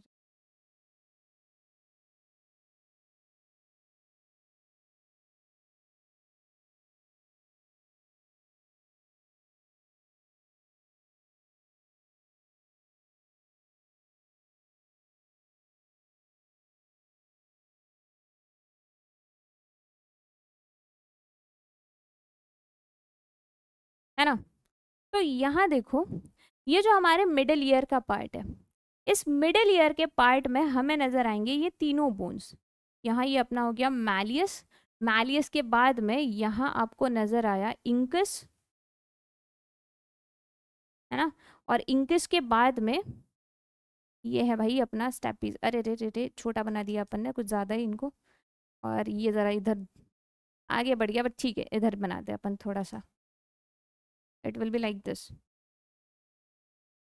ये थोड़ी सी पोजीशन थोड़ी गड़बड़ा गई मेरे ईयर वासिकल्स की। देखो ये दूसरा, और भाई ये इधर इस पे है, ठीक है। ये कुछ ऐसे अपने तीन bones, malleus, incus and stapes, है ना, ये हमारे ईयर में, मिडिल ईयर के पार्ट में बेसिकली ये तीनों बोन्स प्रेजेंट है। तो ऐसे तीन तीन मिलके, ये लेफ्ट साइड में एक, राइट में एक, तो ये दो, ये दो, और ये दो, ऐसे 6 बोन्स जो है ये क्या कर रहे हैं, हमारे ईयर ऑसिकल बना रहे हैं। ठीक है भैया। फिर उसके बाद में देखो, हम अगर वर्टिब्रल कॉलम की बात करें, तो वर्टिब्रल कॉलम में, अरे हाँ मुझे समझ गया, मैंने कहाँ मिस्टेक कराई भाई। मैंने यहाँ पे सर्वाइकल वर्टिब्रीज में भाई 5 नंबर लिख दिया, जबकि यहाँ पे 7 होना चाहिए था। इधर मिस्टेक हो गई ना अपनी, इसीलिए तो काउंट बराबर नहीं आ रहा था। अब इसको काउंट करके देखो, ये टोटल कितने हो जाएंगे, ये 80 होने चाहिए। काउंट करके देखिए, अब हमारे एक्सेल स्केलेटन में टोटल 80 बोन्स होते हैं। वही तो मैं समझू यार, कहाँ मिस्टेक कर दी। खैर चलो, तो वर्टिब्रल कॉलम की अगर हम बात करें, तो भैया वर्टिब्रल कॉलम क्या कर रहा है, हमको अपराइट खड़े रहने के लिए हेल्प करता है ना। तो इस वर्टिब्रल कॉलम में we can see that of course छोटी छोटी सी वर्टिब्रीज प्रेजेंट है ना। वर्टिब्रल कॉलम के अंदर से हमारा स्पाइनल कॉर्ड गुजरता है वगैरह, it is a part of our nervous system. हमारी सेंट्रल नर्वस सिस्टम को प्रोटेक्ट करने के लिए ये बोनी स्ट्रक्चर हमने बनाया है ना। तो ये जो वर्टिब्रल कॉलम है, वर्टिब्रल कॉलम में बेस्ड ऑन लोकेशन कौन सी है वर्टिब्रीज की, हमने उनको अलग अलग नाम दे रखे। फॉर एग्जाम्पल हमारा जो नेक रीजन है, नेक रीजन में जो वर्टिब्रीज है they are called as cervical vertebrae. और ये मैमल्स की स्पेशलिटी है that mammals have, generally most of the mammals they have 7 cervical vertebrae. 7 cervical vertebrae होती कौन से, नेक रीजन में। ठीक है, ये लीजिए 7 सर्वाइकल वर्टिब्रीज। फिर सर्वाइकल रीजन के बाद में कौन सा रीजन आ रहा है आपका, थोरैसिक रीजन, है ना। तो थोरैसिक रीजन में कितनी वर्टिब्रीज है, देखो 12 वर्टिब्रीज। तो आप क्या, आपने यहाँ पे 12 वर्टिब्रीज दिखी, देख ली। फिर थोरैसिक के बाद में रीजन आ रहा है एब्डोमिनल रीजन, है ना। तो ये एब्डोमिनल रीजन जो है, एब्डोमिनल रीजन में ये देखो ये 5 वर्टिब्रीज, ठीक। उसके बाद में देखो क्या होता है, दिस सैक्रल एंड कॉकिक्स। इनमें देखो ऐसी दिक्कत है कि सैक्रल ये जो रीजन है उसमें वैसे तो 5 डिफरेंट वर्टिब्रीज प्रेजेंट होती है, बट ये पांचों वर्टिब्रीज ना एक साथ फ्यूज हो जाती है and they work as a single bone. Vertebrae 5 है, बट एक दूसरे के साथ पूरा जुड़ जाने की वजह से उसको अपन सिंगल बोन की तरह ही कंसिडर करते हैं। और same thing goes with this coccyx. Coccygeal region जो है, जिसको अपन टेल बोन वाला रीजन अपन बोल सकते हैं ना, तो ये कॉकिक्स में भी सेम कहानी। There are basically 4 different vertebrae, but all this 4 vertebrae they fuse together, एक दूसरे के साथ जुड़ चुकी है and they also work as a single bone. तो अगर मैं वर्टिब्रीज के बारे में बताने जाऊँ, है ना, तो हम कैसे लिखते, देखो we have 7 cervical vertebrae, we have 12 thoracic vertebrae, है ना, we have 5 abdominal vertebrae, correct. When it comes to cervical कितनी वर्टिब्रीज है बेटा, sorry when it comes to sacral कितनी वर्टिब्रीज है, वर्टिब्रीज तो 5 है, बट ये एक दूसरे के साथ कैसी है, फ्यूज हो चुकी है। तो ऐसी फ्यूज्ड वर्टिब्रीज को जनरली अपन ब्रैकेट में दिखा देते हैं। और सबसे लास्ट में अपना कॉकिक्स, तो कॉकिक्स में भी कितनी वर्टिब्रीज है, 4 वर्टिब्रीज है, but all of them are fused. ये जो है this is uh formula for vertebral column, ये वर्टिब्रल कॉलम का फॉर्मूला हो गया। आप अगर नंबर ऑफ बोन्स की बात करो इन वर्टिब्रल कॉलम, तो नंबर ऑफ बोन कितने हो जाएंगे, 7 और 12 कितने हैं भैया, ये 19, 19 और 5 24, 25 26, 26 बोन्स है। But total number of vertebrae अगर आप गिनो कितने हैं, 7 और 5 19, 19 और 5 24, 24 और 5 भाई 29, एंड 29 एंड 4 33, तो 33 वर्टिब्रीज है, but total number of bones जो है वर्टिब्रल कॉलम में ये कितने 26 है ना। चलो, तो ये हमारा वर्टिब्रल कॉलम, वर्टिब्रल कॉलम में भी हमको क्या दिखता है, ये ऐसे कुछ कर्व्स नजर आते हैं, and because of this curve we are able to stand upright, है ना। तो कौन से कर्व्स है ये देखो, पहला जो हमें कर्व मतलब कर्वेचर जो है ये 2 टाइप के, primary and secondary. Primary curvature कहाँ है, ये देखो, ये अपना थोरैसिक रीजन में, ये पहला प्राइमरी कर्व आ गया, है ना। और दूसरा जो है दैट मतलब दूसरा जो कर्व है that is secondary in nature, वो है भैया ये सर्वाइकल, मतलब देखिए सॉरी थोड़ा सा मिस्टेक हो गया बताने में। जो हमारा प्राइमरी कर्वेचर है, प्राइमरी कर्वेचर कौन सा, तो this one and this one, जो नेचर कैसा है इनका, कॉनकेव नेचर का जो कर्व है ना, this curve is known as uh primary curve. वही अगर मैं सेकेंडरी कर्वेचर की बात करूं, सेकेंडरी कर्वेचर का शेप कैसा है, कॉन्वेक्स, तो यहाँ देखो ये और ये वाली पोजीशन का जो कर्व है, ये कौन सा, सर्वाइकल रीजन का, और ये वाला हमारे लंबार रीजन का। तो ऐसे कर्व्स को हमने क्या नाम दिया, प्राइमरी एंड सेकेंडरी कर्वेचर। ठीक है, ये अपना वर्टिब्रल कॉलम डन है। वर्टिब्रल कॉलम के बाद में नेक्स्ट अगर हम बात करें, एक जो बोन आता है इसको हम बोलते हैं स्टर्नम। स्टर्नम कहाँ प्रेजेंट होता है बेटा, sternum is present right in between our chest, है ना, हमारे हार्ट के एग्जैक्टली अपोजिट प्रेजेंट है। तो उस बोन को हम बोलते हैं स्टर्नम। स्टर्नम का काम क्या होता है ना, कि हमारी जो रिब्स है, ये रिब्स आकर स्टर्नम को ही क्या होती है, स्टर्नम को ही अटैच होती है ना। So that is basically why the sternum is there. ये देखो, ये साइड में ऐसे तुमको कुछ स्ट्रक्चर्स नजर आ रहा है, इधर आके ये अपनी रिब्स अटैच हो जाएगी। तो ये पूरा जो स्टर्नम है, this is a single bone. ठीक, यहाँ पे देखो जो ऊपर वाला हिस्सा है इसको बोला जाता है मैनुब्रियम, है ना। ये वाला जो हिस्सा है मैनुब्रियम, मैनुब्रियम यहाँ से क्या होता है, ये अपने जो कॉलर बोन्स है ना, ये कॉलर बोन्स को अटैच कर जाता है। सेकेंड वाला जो हिस्सा है इसको बोला जाता है body, this is the body of our sternum. और ये नीचे वाला जो हिस्सा है इसे एक्चुअली नाम दिया जाता है जिफॉइड प्रोसेस। ऐसा ही अपना क्या है भैया, स्टर्नम है। करेगा क्या, इधर में आके रिब्स अटैच हो जाएगी। ठीक है, रिब्स की बात करते हैं। अब देखो हमारा ये बेसिकली क्या है, ये पूरा रिब केज है ना। इस रिब केज में आपको देखो क्या नजर आ रही है, ये थोड़ा सा कलर डिफरेंस देख रहे हो, तो सी इन रिब्स को देखिए आप भैया,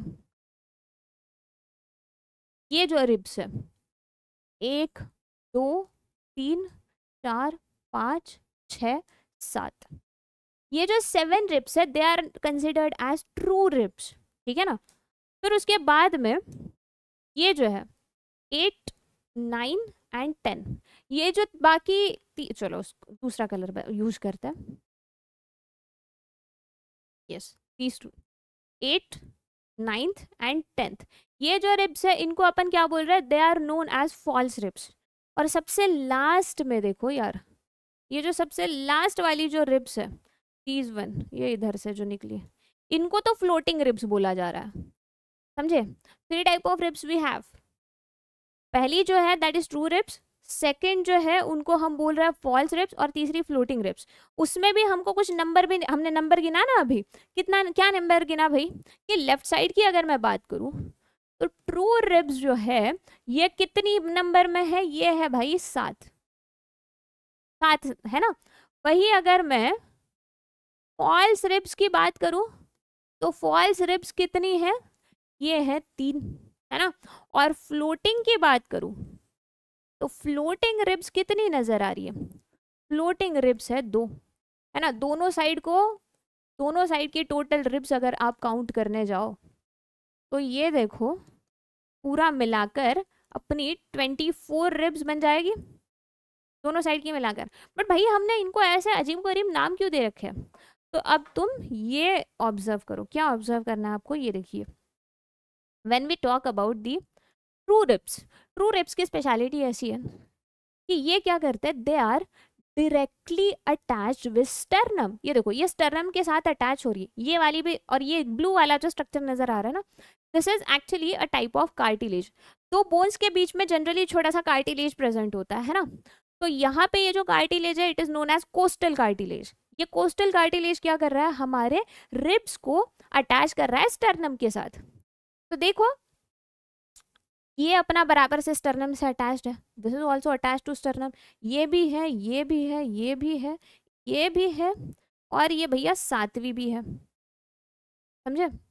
ये सातों इनिशियल 7 अपनी जो रिब्स है they are directly attached to the sternum, इसीलिए हम उनको ट्रू रिब्स बोलते हैं। True ribs are the one who or which are directly attached to the sternum with their cartilage, ठीक है, ओके। फिर फॉल्स रिब्स कौन सी है, फॉल्स क्यों बोलते हैं भाई हम इनको, फॉल्स रिब का मसला देखो कुछ इस तरीके से है, इसको 2 मिनट के लिए मैं हटा देती हूँ, हाँ ये वाला स्ट्रक्चर है तरह।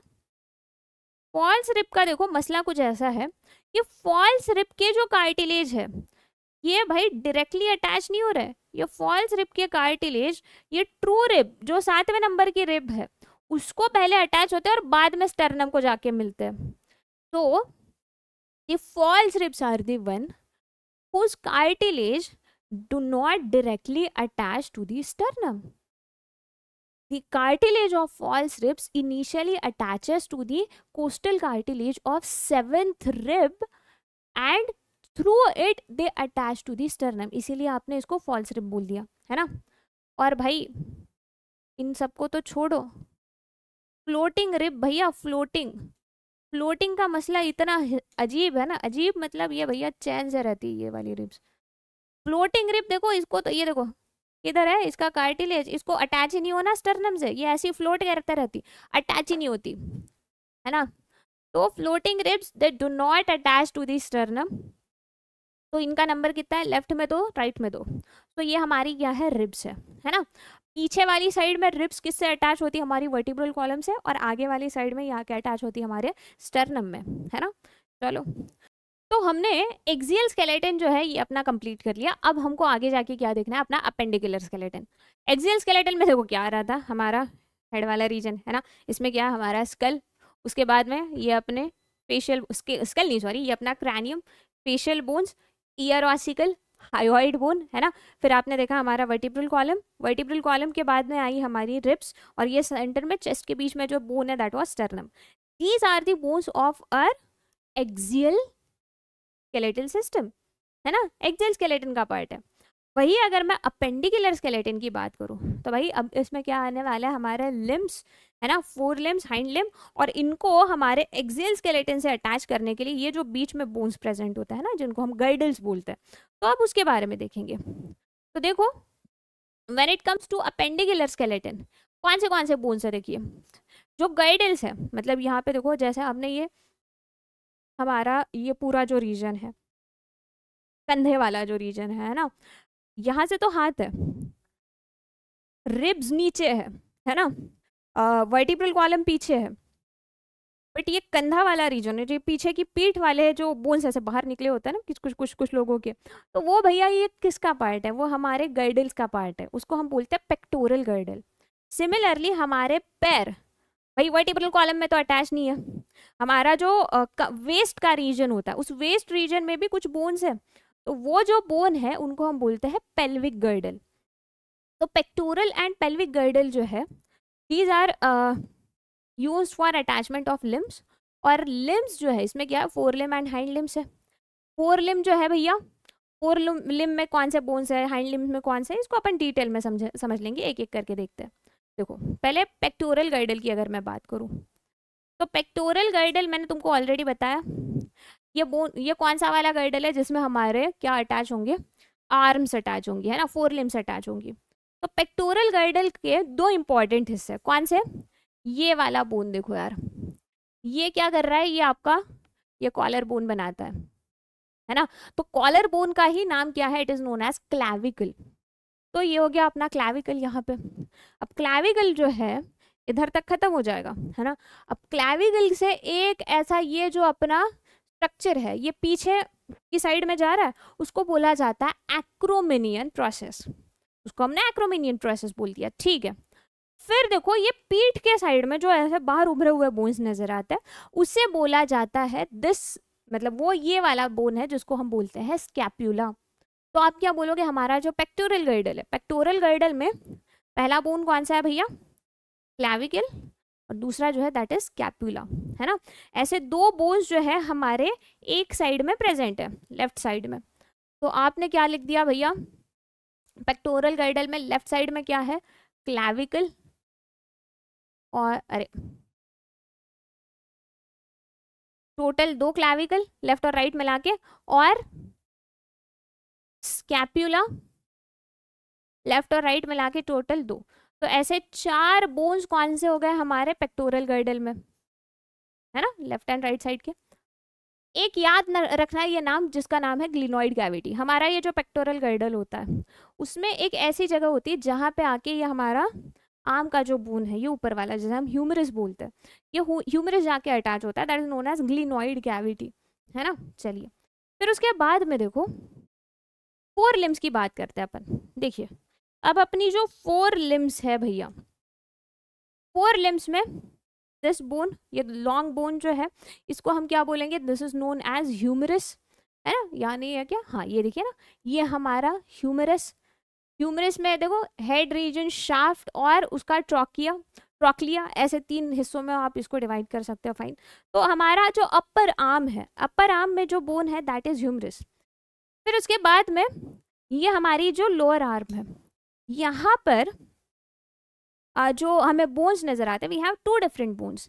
एक होता है देखो हमारा रेडियस, और दूसरा जो है दैट इज अल्ना। रेडियस हल्का सा हमको कर्व नजर आ रहा है, तो ये दो बोन्स हो गए। रेडियस और अल्ना के बाद में अब हम रिस्ट वाले रीजन में आते हैं, है ना। तो रिस्ट रीजन में पहले हमें जो बोन नजर आ रहा है दीज आर कार्पल। कार्पल के बाद में मतलब ये पाम वाला जो रीजन, रिस्ट में कार्पल्स है ना। पाम वाला जो रीजन है वहां जो बोन्स है उनको बोला जाता है मेटाकार्पल। और जो हमारे फिंगर्स है, फिंगर में जो बोन्स है they are known as phalanges. तो अगर हम इनका नंबर समझे तो देखो ह्यूमरस कितने हैं भैया, चलो अपन इधर लिखते हैं, लेफ्ट में लिखेंगे, how many humerus do we have, एक हाथ में एक ह्यूमरस, है ना। फिर ह्यूमरस के बाद में क्या है, we have one radius, we have one ulna, है ना। उसके बाद में हमारे पास क्या है, कार्पल्स। कितने कार्पल्स है भैया, 8, है ना। मेटाकार्पल्स जो है, मेटाकार्पल्स का नंबर कितना है, मेटाकार्पल है 5। और फैलेंजेस जो है ये कितने हैं, 14। मतलब कैसे, आप देख सकते हो ना, आपकी जो उंगलियां है ये बाकी चारों उंगलियों में आपको ये ऐसे तीन छोटे छोटे स्ट्रक्चर नजर आते हैं, but when it comes to your thumb there are only 2 small structures. तो ये क्यों है, क्योंकि एक उंगली में आपके 3 छोटे छोटे फैलेंजेस है ना। ये अपनी इधर की 4 उंगलियों में, थंब में नहीं है, थंब में सिर्फ 2 ही फैलेंजेस है। तो ऐसे देखो क्या हो गया, टोटल एक आर्म में, एक हाथ में तुम्हारे कितने बोन्स हो गए, ये 19 और 27, 28, 29, 30, 30 बोन्स हो गए। इसको मल्टीप्लाई कर दो दोनों आर्म्स में मिला के, 60 बोन्स तो इधर ही डन है, ठीक है ना।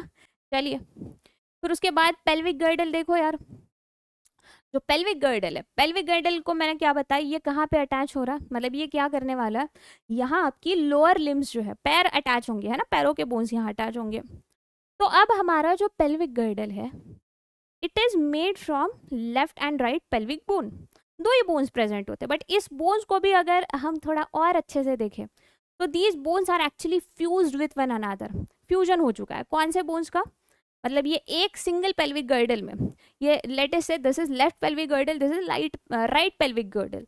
तो इस left and right pelvic girdle में हमको जो फ्यूज्ड बोन्स जो नजर आ रहे हैं वो कौन से देखो, पहला जो है उसको हम बोलते हैं हमारा इलियम, कहाँ गया भैया, इन्होंने लिखा नहीं का, लिखा नहीं है शायद, ठीक है कोई बात नहीं,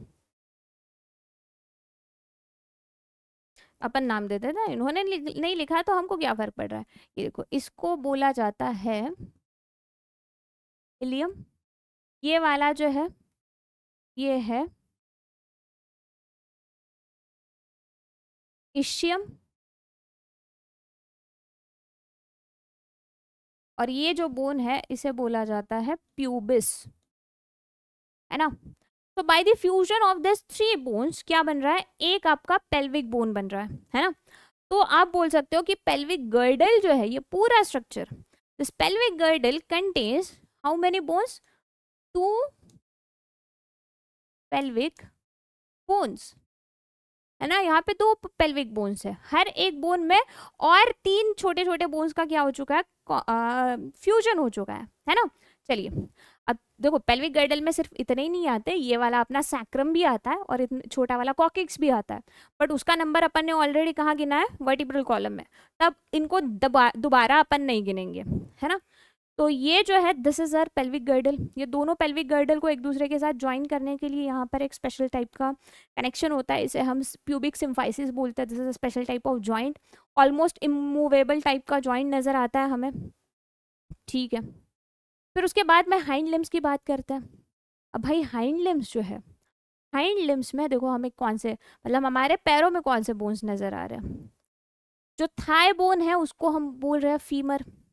फिर नीचे में देखो यहाँ पे अपने अपना घुटना वाला जो रीजन है, घुटने में क्या हो रहा है ना भैया, इनका पैर कैसा है भाई, यहाँ पर ये एक बोन होता है जिसको हम बोलते हैं पटेला, ठीक है। फिर पटेला के बाद में ये देखो अपना टीबिया एंड फिब्यूला, फिर आ रहे हैं बोन्स टार्सिल, फिर मेटाटार्सिल, और फिर आते हैं अपने फैलेंजिस। तो इनका भी नंबर देख लो, अगर मैं फीमर की बात करूँ, थाई बोन की, है ना, फीमर कितने हैं भाई, 1। फिर उसके बाद में क्या आया, पटेला, पटेला कितना है, ये भी 1 ही है, अपनी नी कैप जिसको बोलते हैं, है ना। फिर उसके बाद में टीबिया, एक साइड में 1 टीबिया, फिब्यूला, एक साइड में 1 ही फिब्यूला, है ना। फिर उसके बाद में टार्सिल, भाई टार्सिल का नंबर है 7, मेटाटार्सिल, मेटाटार्सिल बना रहे, मतलब इनका नंबर है 5, और फैलेंजिस ये बराबर है 14, है ना। तो टोटल गिनो, 19, 26, 27, 28, 29, 30, ये भी टोटल हो गया 30। ये कितने, एक पैर में, दोनों पैरों के मिलाकर कितने हो जाएंगे, ये टोटल 60 बोन्स हो गए आपके पैरों के। तो अगर हम अपेंडिकुलर स्केलेटन की बात करें, तो अपेंडिकुलर स्केलेटन में देखो ये 60, वो 62, है ना, ये कितने हो गए, और 60 उसमें ऐड कर दो, 62 में 60 ऐड कर दिए तो ये 122, और 122 में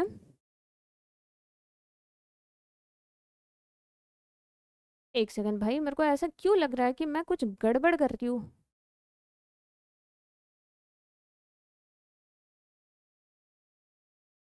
हाँ 120 हो गया, ठीक है, 120 प्लस दिस 2, 122 और ये 126, हाँ चलो सही तो लिखा है, कोई बात, कोई गड़बड़ नहीं है।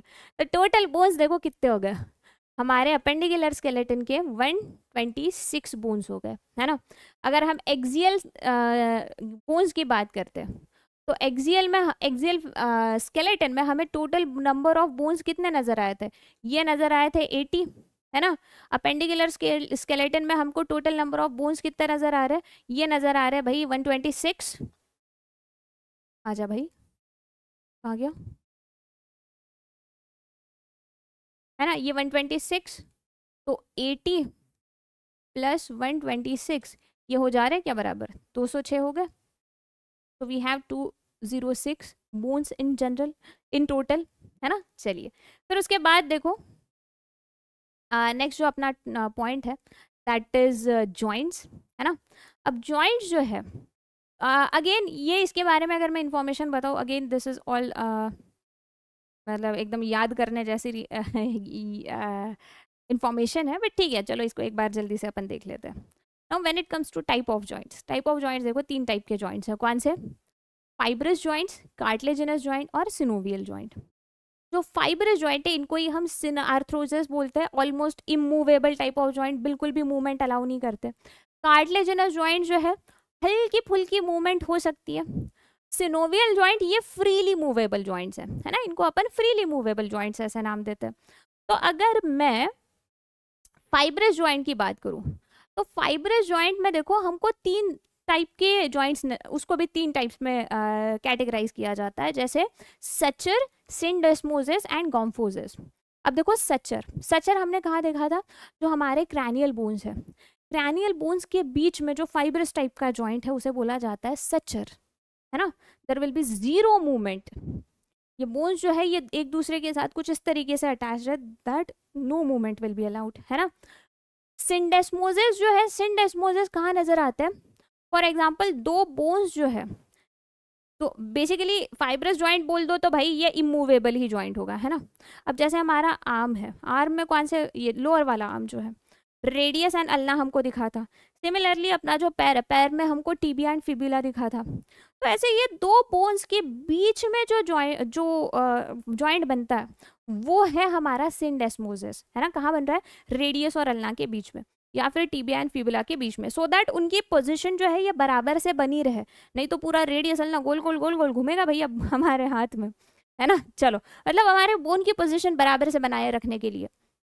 तीसरा जो जॉइंट है दैट इज गॉम्फोसिस।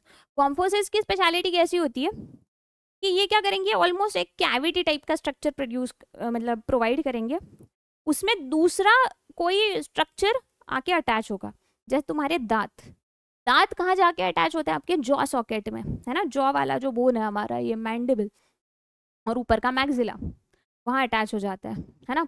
तो ऐसे जॉइंट्स को हम बोलते हैं गॉम्फोसिस टाइप ऑफ जॉइंट्स, ठीक है। फिर उसके बाद में देखो कार्टिलेजिनस जॉइंट्स। अब भाई कार्टिलेजिनस जॉइंट जो है ये भी 2 टाइप के होते हैं, कौन से, सिनकॉन्ड्रोसिस और दूसरा होता है सिम्फाइसिस। अब देखो सिनकॉन्ड्रोसिस की अगर आप बात करो, है ना, तो सिनकॉन्ड्रोसिस जनरली देखो कहाँ नजर आ रहा है हमको, ये देखिए इट इज लाइक दिस, ये अपना एक बेचारा सा बोन है ना। तो ये बोन के ऊपर वाले सरफेस पे, जनरली जो अपर सरफेस होता है किसी भी बोन का, it is covered by cartilage. वो कौन सा टाइप का बोन, या फिर मतलब 2 बोन्स के बीच में ज्वाइन हो रहा है, तो 2 बोन्स आर गेटिंग ज्वाइंट, तो ये 2 बोन की जो ऊपर मतलब जो कवरिंग है, जो ज्वाइन करने वाली है, वहां अगर कार्टिलेज प्रेजेंट है तो such type of joints are known as synchondrosis. और दूसरा जो टाइप है that is symphysis. Symphysis generally देखो कहाँ नजर आता है, हमारे 2 वर्टिब्रीज के बीच में, है ना। सिम्फाइसिस और हमें नजर आता है हमारे पेल्विक गर्डल में, मैंने बताया ना प्यूबिक सिम्फाइसिस। अगेन ये क्या कर रहा है, हमारे जो बोन्स है उनकी पोजीशन जैसे कि वैसी बनाए रखने के लिए है ना। चलो तो ये दूसरा टाइप हो गया सिनकॉन्ड्रोसिस, है ना। और तीसरा जो है, तीसरे टाइप के जॉइंट जो है इनको हम बोलते हैं सिनोवियल जॉइंट। सिनोवियल जॉइंट की स्पेशलिटी देखो ऐसी है that these joints allow free movement, आराम से फ्री मूवमेंट हो सके अपने जॉइंट्स में या फिर हमारे बोन्स की, तो ऐसे जॉइंट्स को हम सिनोवियल जॉइंट्स बोल देंगे, है ना। इसके टाइप कितने हैं, we have 6 different type of synovial joints. अब सिनोवियल जॉइंट्स में देखिए अगर मैं आपको बताऊं, बॉल एंड सॉकेट जॉइंट जो है ये ऑल एक्सिस में क्या कर रही है, हमको चलो एक एक करके ही देखते हैं, ये अभी से नहीं बता रही, अपन एक एक करके समझेंगे। देखो फॉर एग्जाम्पल अगर मैं इसकी बात कर दूं, हमारे पिवोटल जॉइंट की अगर हम बात करें, है ना, तो यहाँ देखो कहाँ नजर आ रहा है, यस दिस वन, है ना। पिवोटल जॉइंट जो है इसमें क्या हो रहा है, ऑफ कोर्स जॉइंट दो बोन्स के बीच में होंगे, तो वन ऑफ द बोन जो है, one of the bone is fixed, another one can move. तो इट इज लाइक हमारी जो वर्टिब्रीज होगा से एटलस एंड एक्सिस, है ना, पहली vertebrae is Atlas, second vertebrae is axis. तो एटलस एंड एक्सिस के बीच में जो जॉइंट है उसको हम बोलते हैं पिवोटल जॉइंट, क्योंकि एटलस मूव कर सकती है, एक्सिस मूव नहीं करती, है ना। तो only one of the bone is moving and other is fixed, तो उसको आपने क्या नाम दे दिया, उसको आपने बोल दिया पिवोटल जॉइंट, है ना। दूसरा जो जॉइंट है that is ball and socket joint. तो बॉल एंड सॉकेट जॉइंट में जो बोन है, बोन भाई ऑल एंगल्स में क्या कर सकता है, मूवमेंट कर सकता है ना। मल्टी एक्सियल जॉइंट है, पूरा गोल गोल घुमा सकते हो। स्पेशली ये ह्यूमरस का हेड रीजन देखो आप, लिटरली किसी बॉल को तुमने किसी सॉकेट में घुसा दिया, कुछ ऐसे लगता है। तो ये ह्यूमरस का जैसे हेड रीजन हो गया, मतलब ह्यूमरस और हमारे पेक्टोरल गाइडल के बीच में जो जॉइंट है that is ball and socket joint. या फिर हमारा फीमर, हमारा पैर भी पूरा गोल गोल घुमा सकते हैं ना हम, तो फीमर और पेल्विक गाइडल के बीच में जो जॉइंट है that is also ball and socket type of joint, correct. ये वाला तुमको कौन सा दिखाया गया, ये अपने फीमर वाला जॉइंट बताया गया, है ना। सिमिलरली फिर नेक्स्ट अपना जो जॉइंट है हिंज जॉइंट, तुमको हिंज समझती है, जैसे दरवाजे के पीछे हिंज लगती है ना, हमारा जो घर का दरवाजा है ये किसी एक ही साइड में खुलता है, अंदर खुलेगा नहीं तो बाहर खुलेगा, है ना।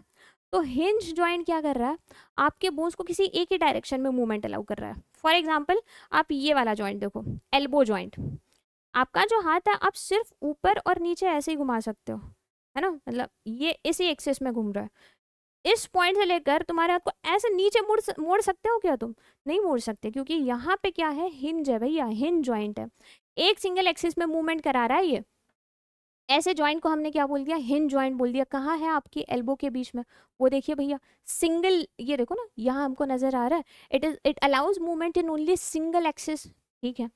फिर उसके बाद में जो हमारा नेक्स्ट जो जॉइंट है ना, उसको ही हम बोलते हैं, यहाँ दे रखा है हमको, दैट इज कॉन्डिलॉइड जॉइंट। अब भाई कॉन्डिलॉइड जॉइंट जो होता है ये आजा भैया कहाँ है, यस, कॉन्डिलॉइड जॉइंट्स कहाँ नजर आएंगे, so it is like present between radius and carpal, ये इधर का अपना रेडियस और ये रिस्ट के बोन्स।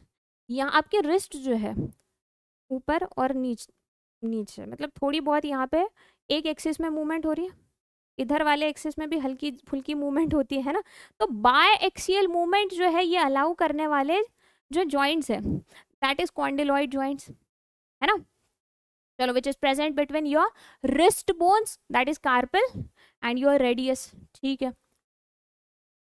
फिर उसके बाद नेक्स्ट अपना जो जॉइंट है that is gliding joint and last में सैडल जॉइंट। अब देखो ग्लाइडिंग जॉइंट की अगर मैं बात करूं तो ग्लाइडिंग में क्या हो रहा है, हमारे जो बोन्स है ना एक दूसरे के ऊपर ग्लाइड कर जाते हैं, है ना। ये ग्लाइडिंग जॉइंट जनरली हमें दिखता है हमारे टार्सल्स में या फिर इवन कार्पल्स में। जब हम रिस्ट को मूव कर रहे हैं तो स्पेशली ये जो हमने हमारे कार्पल के बोन्स हैं या फिर जो टार्सल्स है ये एक दूसरे के ऊपर ऐसे मूव कर जाते हैं भैया, ग्लाइड कर जाते हैं। तो such type of joints are known as gliding joint, जो कहाँ नजर आते हैं हमको, हमारे ये देखो ये जैसा है अपना टार्सल का स्ट्रक्चर, है ना, वो टार्सल में हमें नजर आ रहा है, ग्लाइड कर रहा है। और सबसे लास्ट में हमारा सैडल जॉइंट। सैडल जॉइंट की अगर मैं स्पेशलिटी बताऊँ तो ये होता है कार्पो मेटाकार्पल जॉइंट, ऐसे तुम बोल सकते हो। क्यों, क्योंकि देखो ये अपना कार्पल है ना, रिस्ट वाले जो बोन्स है दैट इज कार्पल, और हमारा ये मेटाकार्पल है ना। कौन सा, सारे के सारे मेटाकार्पल्स नहीं, सिर्फ हमारे थंब का जो मेटाकार्पल है, ये थंब का मेटाकार्पल और एक्चुअली हमारे रिस्ट का कार्पल, इनका स्ट्रक्चर कुछ इस तरीके से, ये मतलब एक हाथ सैडल करते का, सैडल समझते हो, सैडल मतलब वो घोड़े के ऊपर बैठने के लिए ये ऐसा वाला एक स्ट्रक्चर होता है, देखो है ना, ये घोड़े के ऊपर रखा जाता है और जो घुड़सवार है वो यहाँ पे बैठते हैं इस वाले पोजीशन में, तो उसी को बोला जाता है सैडल। तो क्योंकि हमारा ये कार्पल और ये कार्पल और मेटाकार्पल ये दो बोन्स कुछ इस तरीके से अटैच हो जाते हैं, मतलब सैडल जैसे लगता है, इसीलिए इसको हम सैडल जॉइंट बोलते हैं। तो saddle joint is present only where in between the carpal and metacarpal of our thumb, है ना। तो यहाँ पे देखो कंपेयर टू यहाँ देखो, जैसे हमारे बाकी कार्पल्स और फैलेंजेस, या फिर सॉरी बाकी कार्पल्स और हमारे मेटाकार्पल, इनके बीच में हमने कौन सा जॉइंट देखा था? कॉन्डिलॉइड जॉइंट देखा था, है ना? तो condyloid and this saddle, they are almost the same type of joint, but ये जो सैडल जॉइंट है ये कंपेयर टू कॉन्डिलॉइड थोड़ी ज़्यादा फ्री मूवमेंट अलाउ करता है ना, इसीलिए अपने क्या अपोजेबल थम्स है ना? चलो, तो ये अपने जॉइंट्स भी यहाँ पर डन है। और सबसे लास्ट में देखो यार, अगर हम डिसऑर्डर्स की बात करें, है ना, तो हमारी जो सिस्टम है ना, हमारी स्केलेटल सिस्टम जो है, स्केलेटल सिस्टम में जो हमें ये डिफरेंट टाइप ऑफ डिसऑर्डर्स नज़र आते हैं, इसको हमने क्या कर दिया ना, 2 डिफरेंट पार्ट्स में डिवाइड कर दिया। कौन से? कुछ जो डिसऑर्डर्स है ये है हमारे मस्कुलर डिसऑर्डर, और दूसरे जो डिसऑर्डर्स है हमने इसको डाल दिया disorders related to the bones, है ना? अब देखो, जो मस्कुलर डिसऑर्डर है, मसल से रिलेटेड जो डिसऑर्डर है, ये कौन सा है? एक है मस्कुलर डिस्ट्रॉफी, दूसरा जो है दैट इज और सॉरी मस्कुलर डिस्ट्रॉफी, और दूसरा जो है दैट इज मायस्थीनिया ग्रेविस। अब देखो, मस्कुलर डिस्ट्रॉफी में क्या हो रहा है? हमारी जो स्केलेटल मसल्स है ना, एक तो पहली चीज याद रखो कि ये जो डिसऑर्डर है भाई, ये जेनेटिक है ना? और यहाँ पर मसल्स जो है, मसल्स धीरे धीरे करके क्या हो जाती है? डीजनरेट होती है। पहली इंपॉर्टेंट चीज, डिसऑर्डर कैसा है? जेनेटिक। जनरली क्वेश्चन आ जाता है कि इनमें से कौन सा डिसऑर्डर भाई जेनेटिक डिसऑर्डर है, तो muscular dystrophy it is a genetic disorder, है ना? सेकेंड टाइप का जो डिसऑर्डर है which is associated with muscles, जिसको हम बोलते हैं मायस्थीनिया ग्रेविस। अब मायस्थीनिया ग्रेविस का हिसाब देखो ऐसा है, इमेजिन कि ये भैया हमारी नर्व का एक्सॉन वाला रीजन, ठीक है, और यहाँ पर आपने बनाई ये अपनी मसल फाइबर। तो ये मसल फाइबर और हमारा ये एक्सॉन, इनके बीच में ये डायरेक्टली एक दूसरे को कनेक्ट नहीं करते, इनके बीच में छोटी सी स्पेस रहती है। तो ये वाला जो रीजन है ना, जहाँ पे हमें क्या नज़र आ रहा है कि बेसिकली हमारा मसल और मतलब इसको अपन न्यूरोमस्कुलर जंक्शन बोल सकते हैं ना, न्यूरॉन और मसल के बीच में जो जंक्शन है, ये न्यूरोमस्कुलर जंक्शन में अगर कुछ डिफेक्ट आ गया, है ना, somehow this neuromuscular junction अगर डैमेज हो गया, तो उस कंडीशन को ही बोला जाता है मायस्थीनिया ग्रेविस। और ये जो डिसऑर्डर है, this is an autoimmune disorder, है ना? यहाँ पे क्या हो रहा है? Damage to neuromuscular junction, है ना? चलिए तीसरी, अब फिर बाद में देखते हैं। नेक्स्ट हमारे जो डिसऑर्डर्स है एसोसिएटेड विद बोन्स, कौन से हैं? Arthritis and osteoporosis. अब आर्थराइटिस में भी 3 टाइप है, osteoarthritis, gouty arthritis and rheumatoid arthritis. अब देखो, बेसिकली आर्थराइटिस जो है, आर्थराइटिस मतलब ही क्या, तो जो जॉइंट्स होते हैं, है ना, हमारे स्पेशली जो सिनोवियल जॉइंट्स हैं, सिनोवियल जॉइंट्स में हमारे बोन्स फ्रीली मूव कर सके, इसलिए वहाँ पे ना सिनोवियल फ्लूइड प्रेजेंट होता है। तो कई बार ये सिनोवियल फ्लूइड जो है, इसमें इन्फेक्शन हो गया या फिर किसी भी रीजन की वजह से ये जॉइंट्स में इन्फ्लेमेशन हो जा रहा है। तो आर्थराइटिस इज बेसिकली इन्फ्लेमेशन, उनमें स्वेलिंग आ जाती है ना, इन्फ्लेमेशन मतलब swelling of joints is arthritis. अब इनमें देखो, जो अपना ऑस्टियो आर्थराइटिस है, ऑस्टियो आर्थराइटिस में क्या है कि जो मतलब ये जॉइंट का जो कार्टिलेज है, कार्टिलेज डीजनरेट हो जाता है। तो कार्टिलेज डीजनरेशन की वजह से जो 2 बोन्स है, 2 बोन्स के ऊपर, 2 बोन्स के बीच में फ्रिक्शन बढ़ जाता है, and this increased friction leads to inflammation of joints, है ना? दूसरा जो है देखो, गाउटी आर्थराइटिस। गाउटी आर्थराइटिस मतलब ही क्या, गाउट भी बोलते हैं इसको शॉर्ट, मतलब दूसरे लैंग्वेज में। तो जो सिनोवियल जॉइंट्स है उसमें अगर यूरिक एसिड के क्रिस्टल जमा हो गए, है ना, यहाँ क्या हो रहा है, यूरिक एसिड के क्रिस्टल्स अगर हमारे सिनोवियल जॉइंट्स में प्रेजेंट है, तो उसको हम क्या बोलते हैं, गाउटी आर्थराइटिस। और तीसरा जो हमारा डिसऑर्डर है, तीसरी वाली जो कंडीशन है जिसको हम रूमेटेड आर्थराइटिस बोलते हैं, तो भैया रूमेटेड आर्थराइटिस अगेन देखो तीनों ही केसेस में जो हमें कंडीशन दिखेगी that will be inflammation of joints, है ना, जॉइंट्स में ही इन्फ्लेमेशन आने वाला है। बट अब रूमेटेड आर्थराइटिस जो है ये अगेन ये कैसा है, हमारा एक ऑटो इम्यून डिसऑर्डर है ना। तो ऑटो इम्यून डिसऑर्डर होने की वजह से खुद की ही बॉडी क्या करती है, अपने खुद के ही टिश्यू पे खुद की ही इम्यून सिस्टम की सेल खुद के ही टिश्यू के ऊपर अटैक करती है, and that is how this inflammation begins और बढ़ते जाता है ना। तो ये है भैया आर्थराइटिस। और सबसे लास्ट में ऑस्टियोपोरोसिस। ऑस्टियोपोरोसिस जो है इसमें जनरली क्या होता है कि जो पर्सन है, अफेक्टेड पर्सन जो है, उनके बोन्स जो है, बोन्स गेट ब्रिटल। भाई बोन्स बहुत ब्रिटल होते जाते हैं क्योंकि इसमें से क्या होता है ना, कैल्शियम जो है ये कॉन्स्टेंटली रिमूव किया जाता है। तो अगर हमारे बॉडी को प्रॉपर अमाउंट में कैल्शियम नहीं मिल रहा तो भी बोन्स जो है ये क्या हो सकता है, ब्रिटल हो सकते हैं। ये पहली कंडीशन। दूसरी कंडीशन जो है ऑस्टियोपोरोसिस कब नज़र आती है, स्पेशली जो विमेन है, विमेन में मेनोपॉज की कंडीशन आ जाती है ना, अप्रॉक्सीमेटली 45 और 50 ईयर्स की एज में। तो उस मेनोपॉज की जो कंडीशन है ना, मेनोपॉज की वजह से फीमेल के बॉडी में जनरली क्या होता है, ईस्ट्रोजन का अमाउंट लो हो जाता है। So this low oestrogen